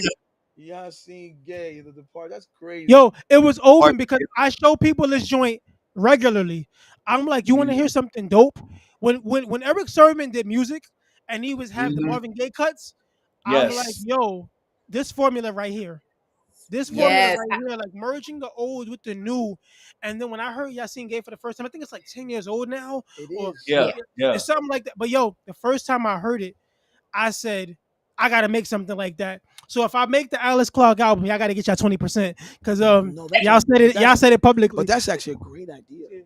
You should start Yes. doing that now, bro. I just want to hear it. We need that I need album. it like for my, You know. because the spirit is so interesting because we listened to your grandmother's album.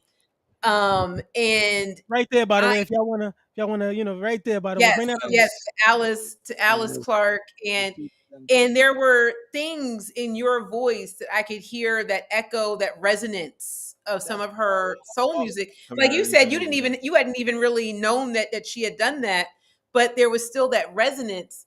So yes. So yeah, I'm being very selfish that I want that to happen. I love that the energy was already there. So let's just like put it in the universe. Right. And Because it's it gonna would happen. just be an amazing No, Alice wants to combination. be down there. She's like, let I me know. sit That's here. why she wants to be part of the conversation. I mean, Yes. great minds think alike, and the fact that y'all knew about that's a hidden gem. That Yasin Gay album, oh my god, that's a hidden gem. So the fact that y'all knew about that just saying that we got the same blood running through us, cause that's crazy. You know what's Yeah, funny though? It's like when I think about all of the artists that I like, most times I find that when they start talking about the artists that they like, I mean more often it's like list for list like mine. It's like the lineage, like you said, the continuum. It's like That's how we came together. that's what I'm saying. The artists that I love, from Black Thought to Aloe Black to I'm like who they listen to. Aloe Black was a hip hop artist. He was an MC before he started Oh, I singing. never knew that. Yep. He was an MC before he started singing. Same thing with Labyrinth. But what I'm saying, so Yep. it's like there's a continuum that is going to continue to echo and exist, and that's the beauty of it. It's like it just continues to travel. Yeah. I mean, there's a whole Yeah. modern soul Yeah. movement that's going on right now that's amazing. Like you said, guys like Aloe Black, Jack Ross. Oh, Yep. My man, why can't I? Oh man, Lucky Day. Lucky Day. Oh Yeah. Woo! BJ the Chicago kid. Of course. the dude that sings "Tell Me You Don't Want Me," Unknown. I can't think of his name right now. Oh, You're looking at me. And I'm I so can't mad think. right now because it's one of my favorite songs right now, and I know I'm gonna remember his Yeah. name as soon as we get off. But in all of this, and thinking about the music and what it does and what it means and how it brings us together, it makes me think about some other things.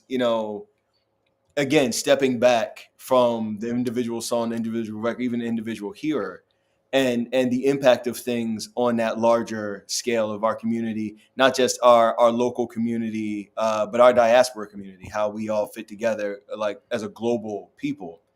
And Ace, I saw when I was first reading about you, and this really kind of stuck with me. I read in the interview you said stardom is cool, but impact is better.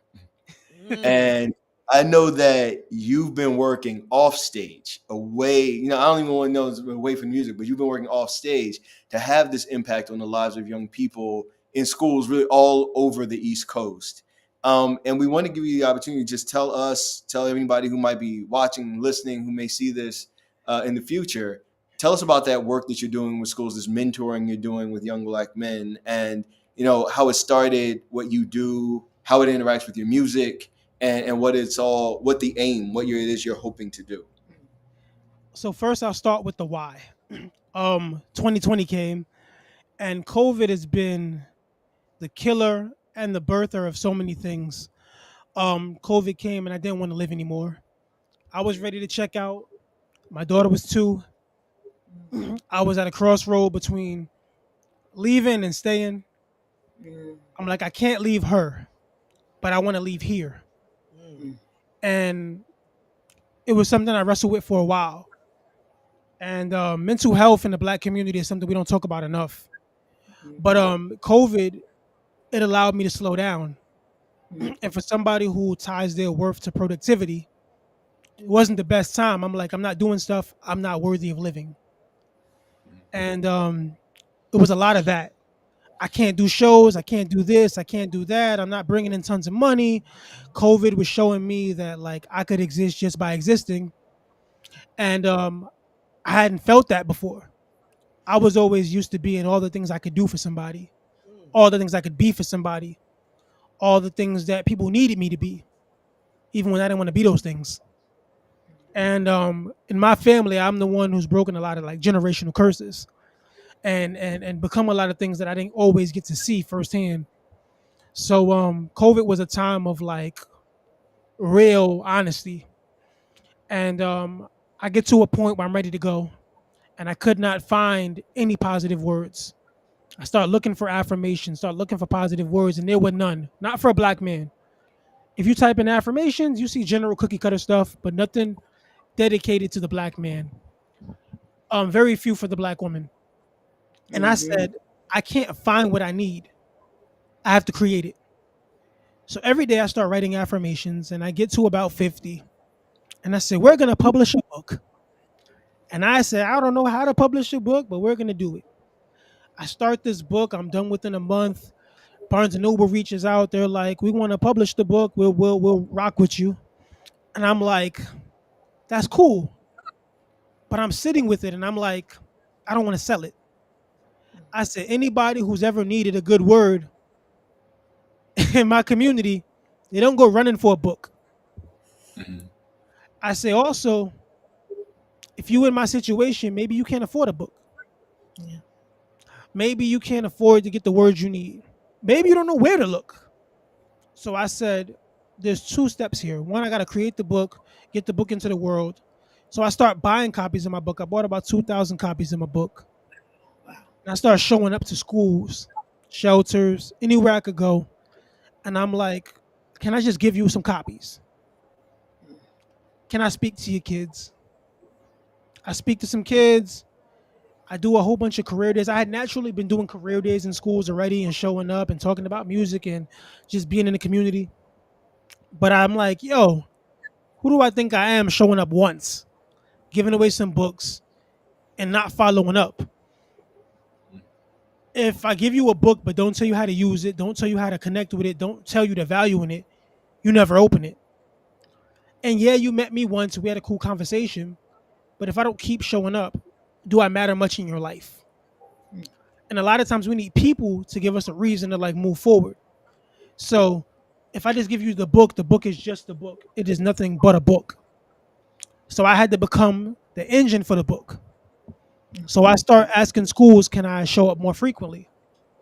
Eventually, I'm like, we can't show up twice. We can't show up three times. We got to show up, show up. So I start developing a curriculum around the book. I got to make a program. I make a program. I start bringing that program to schools.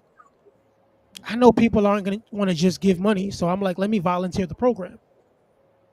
I start showing up and connecting with kids and giving everything I could give to kids to the point where like I'm willing to go broke for it. I start saying, well, schools don't know me outside of music. I gotta start finding ways to connect in the community. Let me start doing give backs and book bag giveaways and haircuts and school supplies and feminine hygiene products and finding ways to get the community to see what I'm doing. I start doing all these different events year after year and just moment after moment, serving hundreds of kids, eventually thousands of kids. Somebody says, become a vendor. You can sell your programs to schools. Mm. I'm like, well, if I sell my program to schools, I'm gonna find all the schools that can't afford my program. So when one school buys my program, I find 2 to 3 other schools who will just take my program. And I'm like, the goal of being a teacher when I was a kid has come true because now instead of serving 150 kids a year, I can serve 1,000 kids in 6 months if I'm in all these different schools and if I like make sure that my days are stacked with showing up.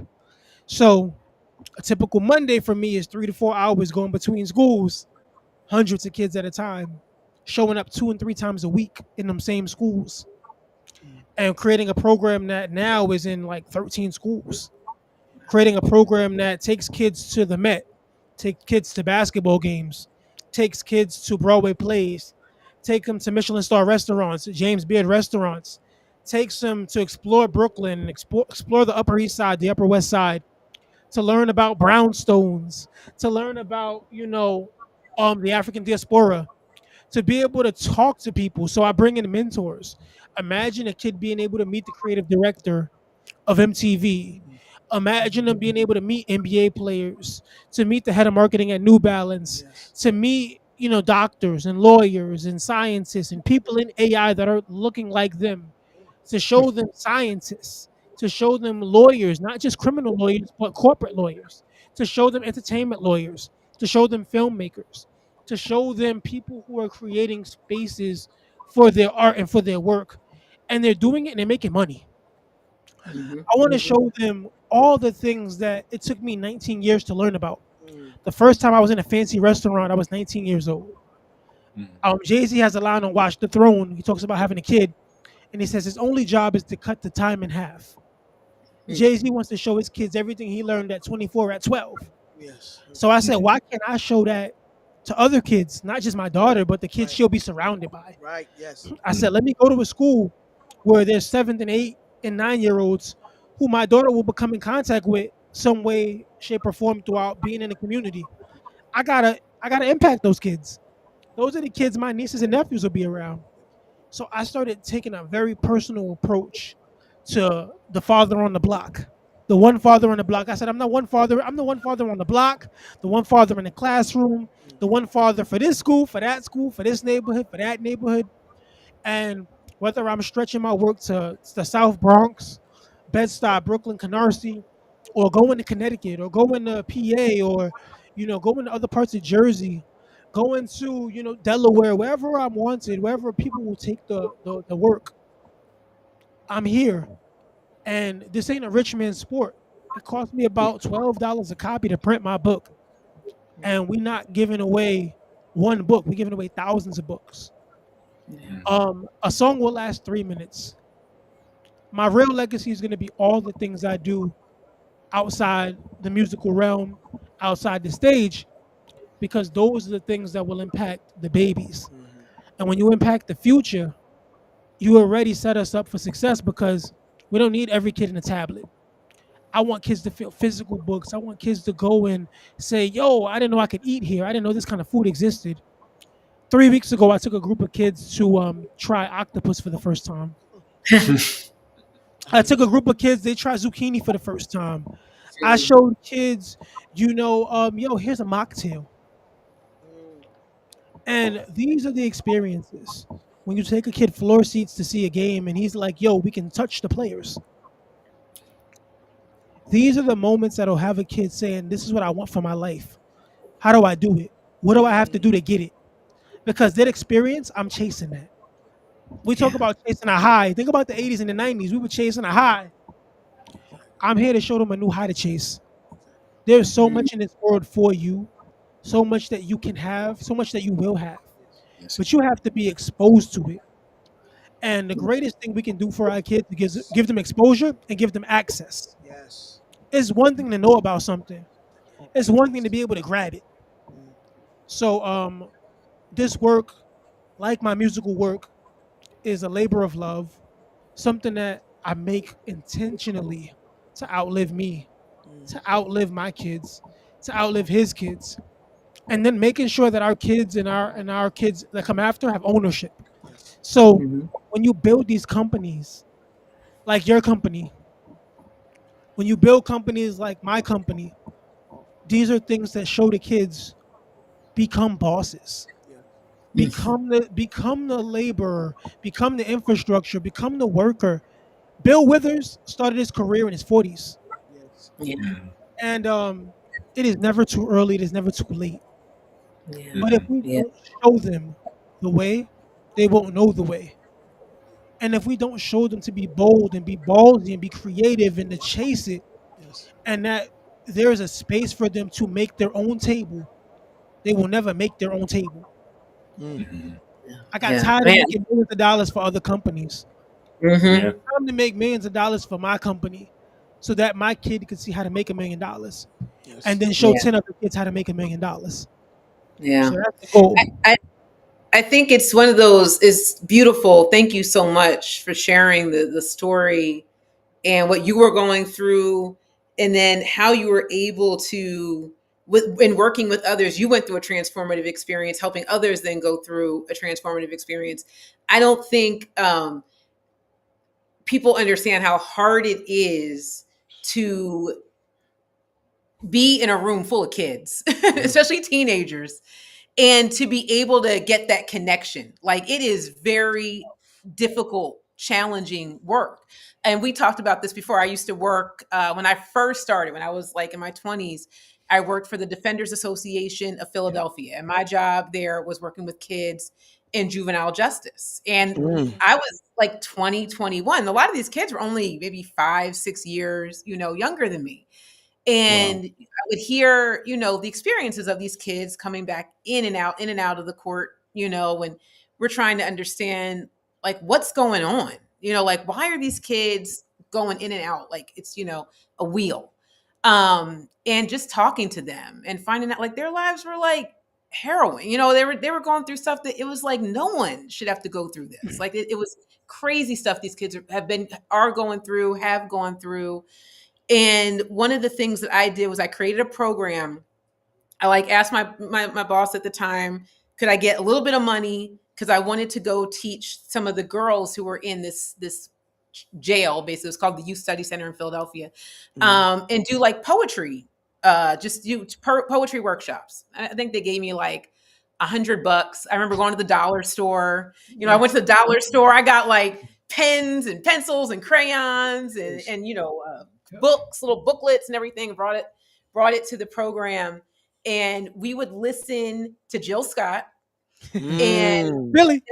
then after we listened to Jill Scott, I'd be like, write what you want to write, and they would write about their experiences. And it was a lot of trust building that had to go on.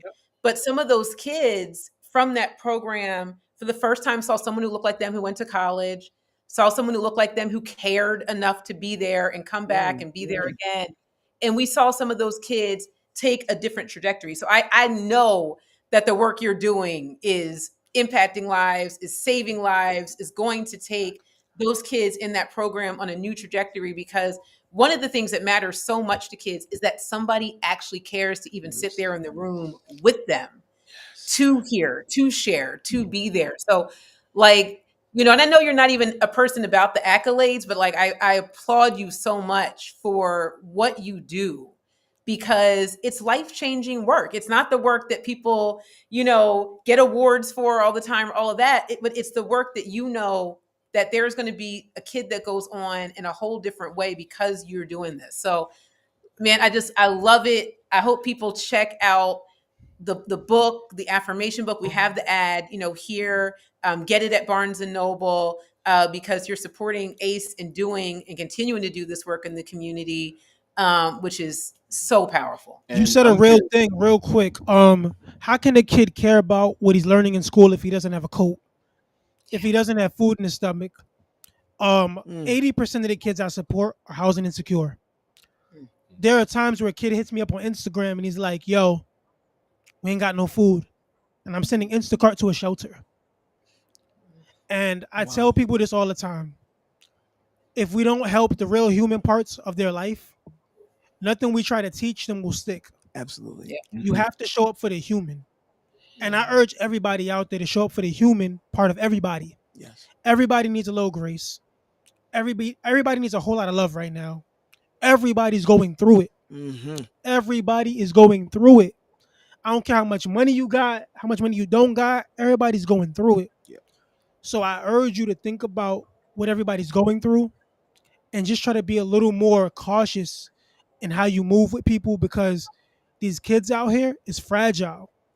I got a kid where, like, literally every week I'm sending 10, $20 cash app and whatever so that he don't start selling drugs.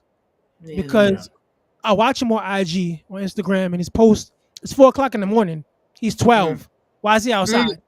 Oh my Right. God. Why is he Right. outside? And tomorrow at the graduation, I'm speaking at one of the graduations. He's one of those kids that I'm going to be speaking to. Is those type of moments. if you don't show up, like you don't know all the DMs I got today. You coming to our graduation? That's Mhm. And that's these awesome. kids, like you said, they want somebody to show up. So I Yes. urge y'all, everybody out there listening, find an hour, find one time. You show up to one career day. You show up to one open school, whatever event where you can talk to kids. Do it because they'll thank you for it later. Yes. Yeah. All of us, we just need a little encouragement. Yeah. Yes. And Yeah. so the question I want to ask you as we move towards the last set of the night is do you need help?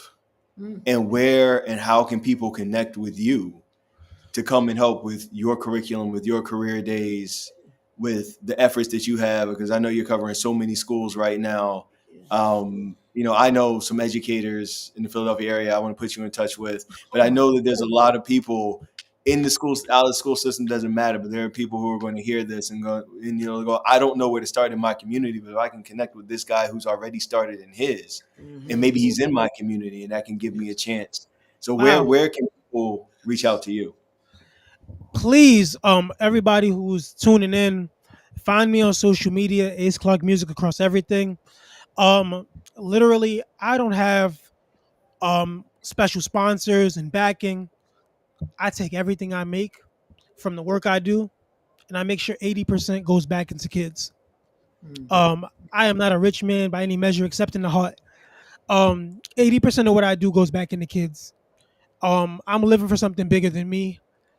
We have this much time on the earth to Exactly. do this much work, and I tell people just tap in.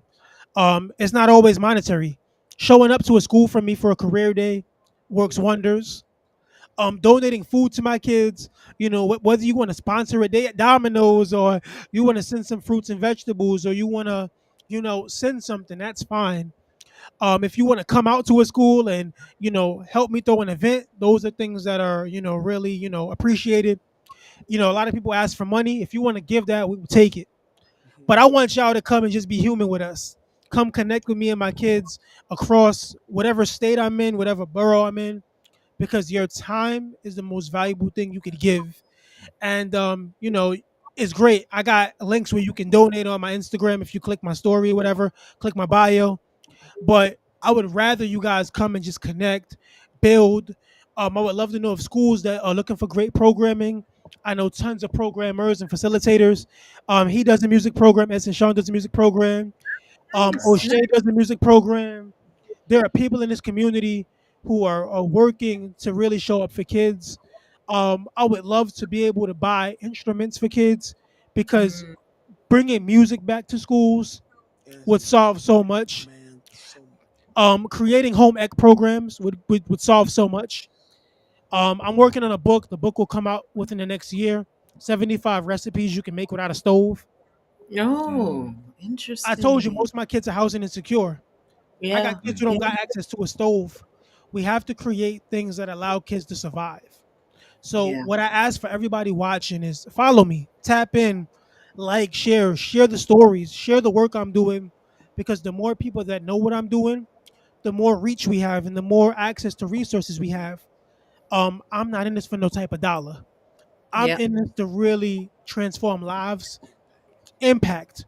When I go, I want my daughter to say, "Yo, my dad was a swell man," and Mhm. if she's happy with the person I've been, I'm happy with the person I've been. And this ain't no gimmick. This ain't no game. There are lives being lost every day that we don't act. Every day we don't feed a kid. Every day we don't show up in the classroom. Every day that we don't put ourselves second to put the children first is a day that we're not doing the right thing. So Mm. your life is of service. He reminds me all the time. Your life is of service. Your life is one that you give more than you take. You leave the place a little bit better than you found it, yeah. and you always look to make somebody else's day a little bit better than you made your day, because everybody's going through it. And the words we share either walk people over the ledge or pull them back from the ledge. So if you want to help me, long story short, long story long, tap in with me, check in with me. Let's talk about the real impact we can do as a unit, because we're so much better together than we could ever be apart. And when you replace I with we, even illness becomes wellness. So Ooh, I just like tap that. in with the flow. I like that. I like All right, now that. see, I'm gonna ask you. Y'all I'm gonna are. ask you to say that again. You got to say that again about the I and the we. You know? Yo, from the great Malcolm X, when Mm. you replace I with we, even illness becomes wellness. And that's something I live by. You All gotta right, think about the other people in your life. God gonna take care of you. Take care of others, Yes. and he'll make sure you're around to do the work. amen. Now, I mean, Ace Edson. One of the things we talk about around here all the time, because we listen to music pretty much all day, every day, Yes. is music of the moment, is what we call it. Like you said, everybody's going through it right now. Doesn't matter who you are, where you are, especially in our community. Money ain't a thing. You're going through it. And so we always know that our music has been one of those things that carries us, that uplifts us. And we think about those songs, like you said, that Marvin made, that Aretha made, that Billy sacrificed so much for, Mm. that, Nina even Michael was Simone, making, and Nina Yes, Simone Nina was making, Simone. right? And Nina sacrificed so much for. Sam Cooke. But, you know, Yeah. and, Change is coming. you know, a lot of times we'll ask people, if you had a song, or a word that you would give to the world right now, what would you want it to say? But honestly, with the two of you, we feel like we've spent all night talking about it. So really what we want to do is just thank you for making the music of the moment, Mm, because that's what thank you. we need. And it's what so often it feels like we don't get anymore, are those albums. I mean, we got COVID, we got, climate change, we got everything from Everything. politics, Everything going on right now. pandemics and polemics and everything in Wars, between, wars, genocides. everything. We And got it's real just, genocide, so we need to make sure that we loving on the people around us. It is so yeah, Yes. much pain in the world, so much war and poverty, in the words of Marvin Gaye. So so much love is not being spread. Like Stevie said, he said, "Send yours in right away." Exactly. He Love's in need said, of yeah, "Love love is in need today. of love today. Send yours in right Today. away. Today. Send it in Today. today. Now we have to act with urgency." Yes. Yes. Yes, yes. So absolutely. thank you both for making this music. We need it so much right now. And we're going to also take this moment as we get ready to go into this last set to give our flowers to our very good friend, who is the mother of Black Music Month. We celebrate right now. This is part of celebrating right now, Miss Deanna Williams. Um, Hey, Yes. so much love to her again, for a Philly legend, DC legend, New York legend, come on. just flat out legend. And Yeah. so yeah, thank you guys so much for being with us here today to celebrate Juneteenth, to share your talents and your music and your message, especially the message. We've had so many great conversations today. I hope that everybody really got a chance to enjoy it, and in every aspect of this connection that we've made. And this is what Sound Sessions is intended to be about: is really talk about and have these types of, as you say, human experiences that inspire us to then go turn around and be more human with the next person we meet as we go throughout our days and our lives. Yeah. And I So hope we y'all know are. this is just part one. This is just part one. Let's make it clear right here, right now. Um, Absolutely. I this is love only it. part one. We gotta come back with the whole band for y'all. Oh man. We got work to do. Like y'all family. So showing up and showing out for our Philly family is something we're always gonna do. Um, just because look at the kind of questions y'all asked tonight. Awesome. Let's give y'all flowers real quick. This is why they pay you guys the big bucks, Come man. on, come on, come on. This is why they pay you guys the Um, big the dollars. dialogue was set up perfectly. Thank y'all for loving on me. I love loving on y'all. Y'all got a special energy to y'all. And when the phone rings, I'm picking up. When the email comes through, I'm replying promptly. It's like you show up for your people, you show up for your tribe. Yeah. And we met a couple years ago. The fact that we've stayed in touch, the fact that we've stayed connected, we've built things, we've shown up for each other, is just a reflection on how beautiful the Black experience can be. Yes. Because we came together because of Black Thought. Yes. Yes. Black Thought. Yes. Shout out to Black Thought Black Shout out tonight to for Thought. Black actually Thought, being bringing one of people the. together. Philly. Yes. Black Thought bringing us together. This has been such a beautiful night. The Juneteenth itself, is this celebration of freedom, of people who didn't even know they were free For for 2 years, years. years Yes. not being still held in bondage.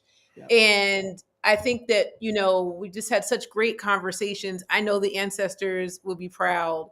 I'm very proud. I'm always happy when AphroChic can be a platform to bring these types of dialogues together, because that's what it's all about for us. We want there to be this space where we can have these types of discussions. So Ace, Edson, thank you both so much for spending Juneteenth with us, for being our very first sound session. And we're gonna close the night out now with the last song from It Ain't All Love. Before you play the Reminisce. song, I gotta Yes. say one thing. Good news travels real slow. It took 2 years for those people to find out they were free. Think about people that start businesses. We talk about failing businesses a lot. We be taking forever to talk about people that starting up their things. I want to urge everybody to embrace people when they start a new thing. Yes. Don't just know the old version of people. Celebrate their evolution, celebrate their growth, celebrate the things they become. Because Malcolm X was a pimp. He was a flawed person. Look what he became. Martin Luther King was out here wilding too. Look what he became. Yeah. All of us were people, flawed, regular people who did non-regular things that have, stood the test of time. So use Juneteenth and use the messaging that it takes a long time to hear about a good thing to be the change agent that says, let me cut the time in half. It shouldn't take people 2 years to know about the thriving things going on. Shouldn't take 2 months. Shouldn't take 2 days. Right. If you love it, share it, celebrate it now, because now is what we have. Yeah. So Yes. now let's get into that last song, but I had to say that. Definitely. And speaking of evolutions and things going on, we know everybody stay tuned. There is another Ace Clark album on the way. And some amazing guests and collaborations. And as we wait, if you haven't already, go back, check out The Good Fight, check out Black Privilege, check out there's been a string of singles before and after those albums. You will be very, very happy you did. So for now, for the last time this evening, Mr. Ace Clark and Mr. Edson Sean, thank you guys so much. Yes, thank you.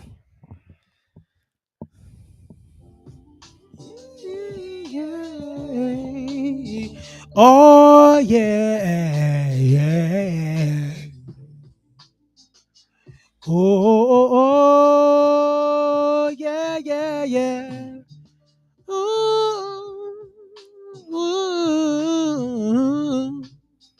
Oh, I wish I wouldn't have to reminisce. I wouldn't have to reminisce. Don't know what to have till it's gone. How I left to deal with the painful shit. To deal with the painful shit. You in someone else's arms. Oh, I wish I wouldn't have to reminisce. I wouldn't have to reminisce. Don't know what you had till it's gone. Now I'm left to deal with the painful shit. To deal with the painful shit. You in someone else's arms, yeah. I was about to get right, acting like you didn't know me, distance like I took flight. Now you out here dipping on me, you decided to pack up. Now you out here dipping on me, bumped into an old friend. You telling a different story now. I'ma try to stay calm, got me acting out. I'ma try to stay cool, got me wildin' out. I thought we were building, our home was here. Yeah, I got my shortcomings, don't try to compare. Now I gotta figure out this life alone. All I got are memories inside my dome. And now I gotta start from scratch, turning old photographs to ancient artifacts on the road without a map. In my arms is where you're supposed to be. Always thought that I would have you close to me. And now I'm forced to reminisce on the old love I would have swore was limitless. I couldn't picture this. I wouldn't have to reminisce. I wouldn't have to reminisce. Don't know what to have till it's gone. Now I'm left to deal with the painful shit. Deal with the painful shit. You in someone else's arms. Oh, I wish I didn't have to reminisce. I didn't have to reminisce. Why'd you gotta go? Don't know what to have till it's gone. Now I'm left to Deal with the painful shit. No, no, no, no, Deal no, with the no, painful no, shit. no, no, no, no, no, no. You and someone else is all, yeah. I never thought it'd be you and me. Never thought it'd be you. Never thought it'd be you. Oh, Oh, yeah, yeah, yeah. Yeah. yeah. Yeah, yeah, yeah.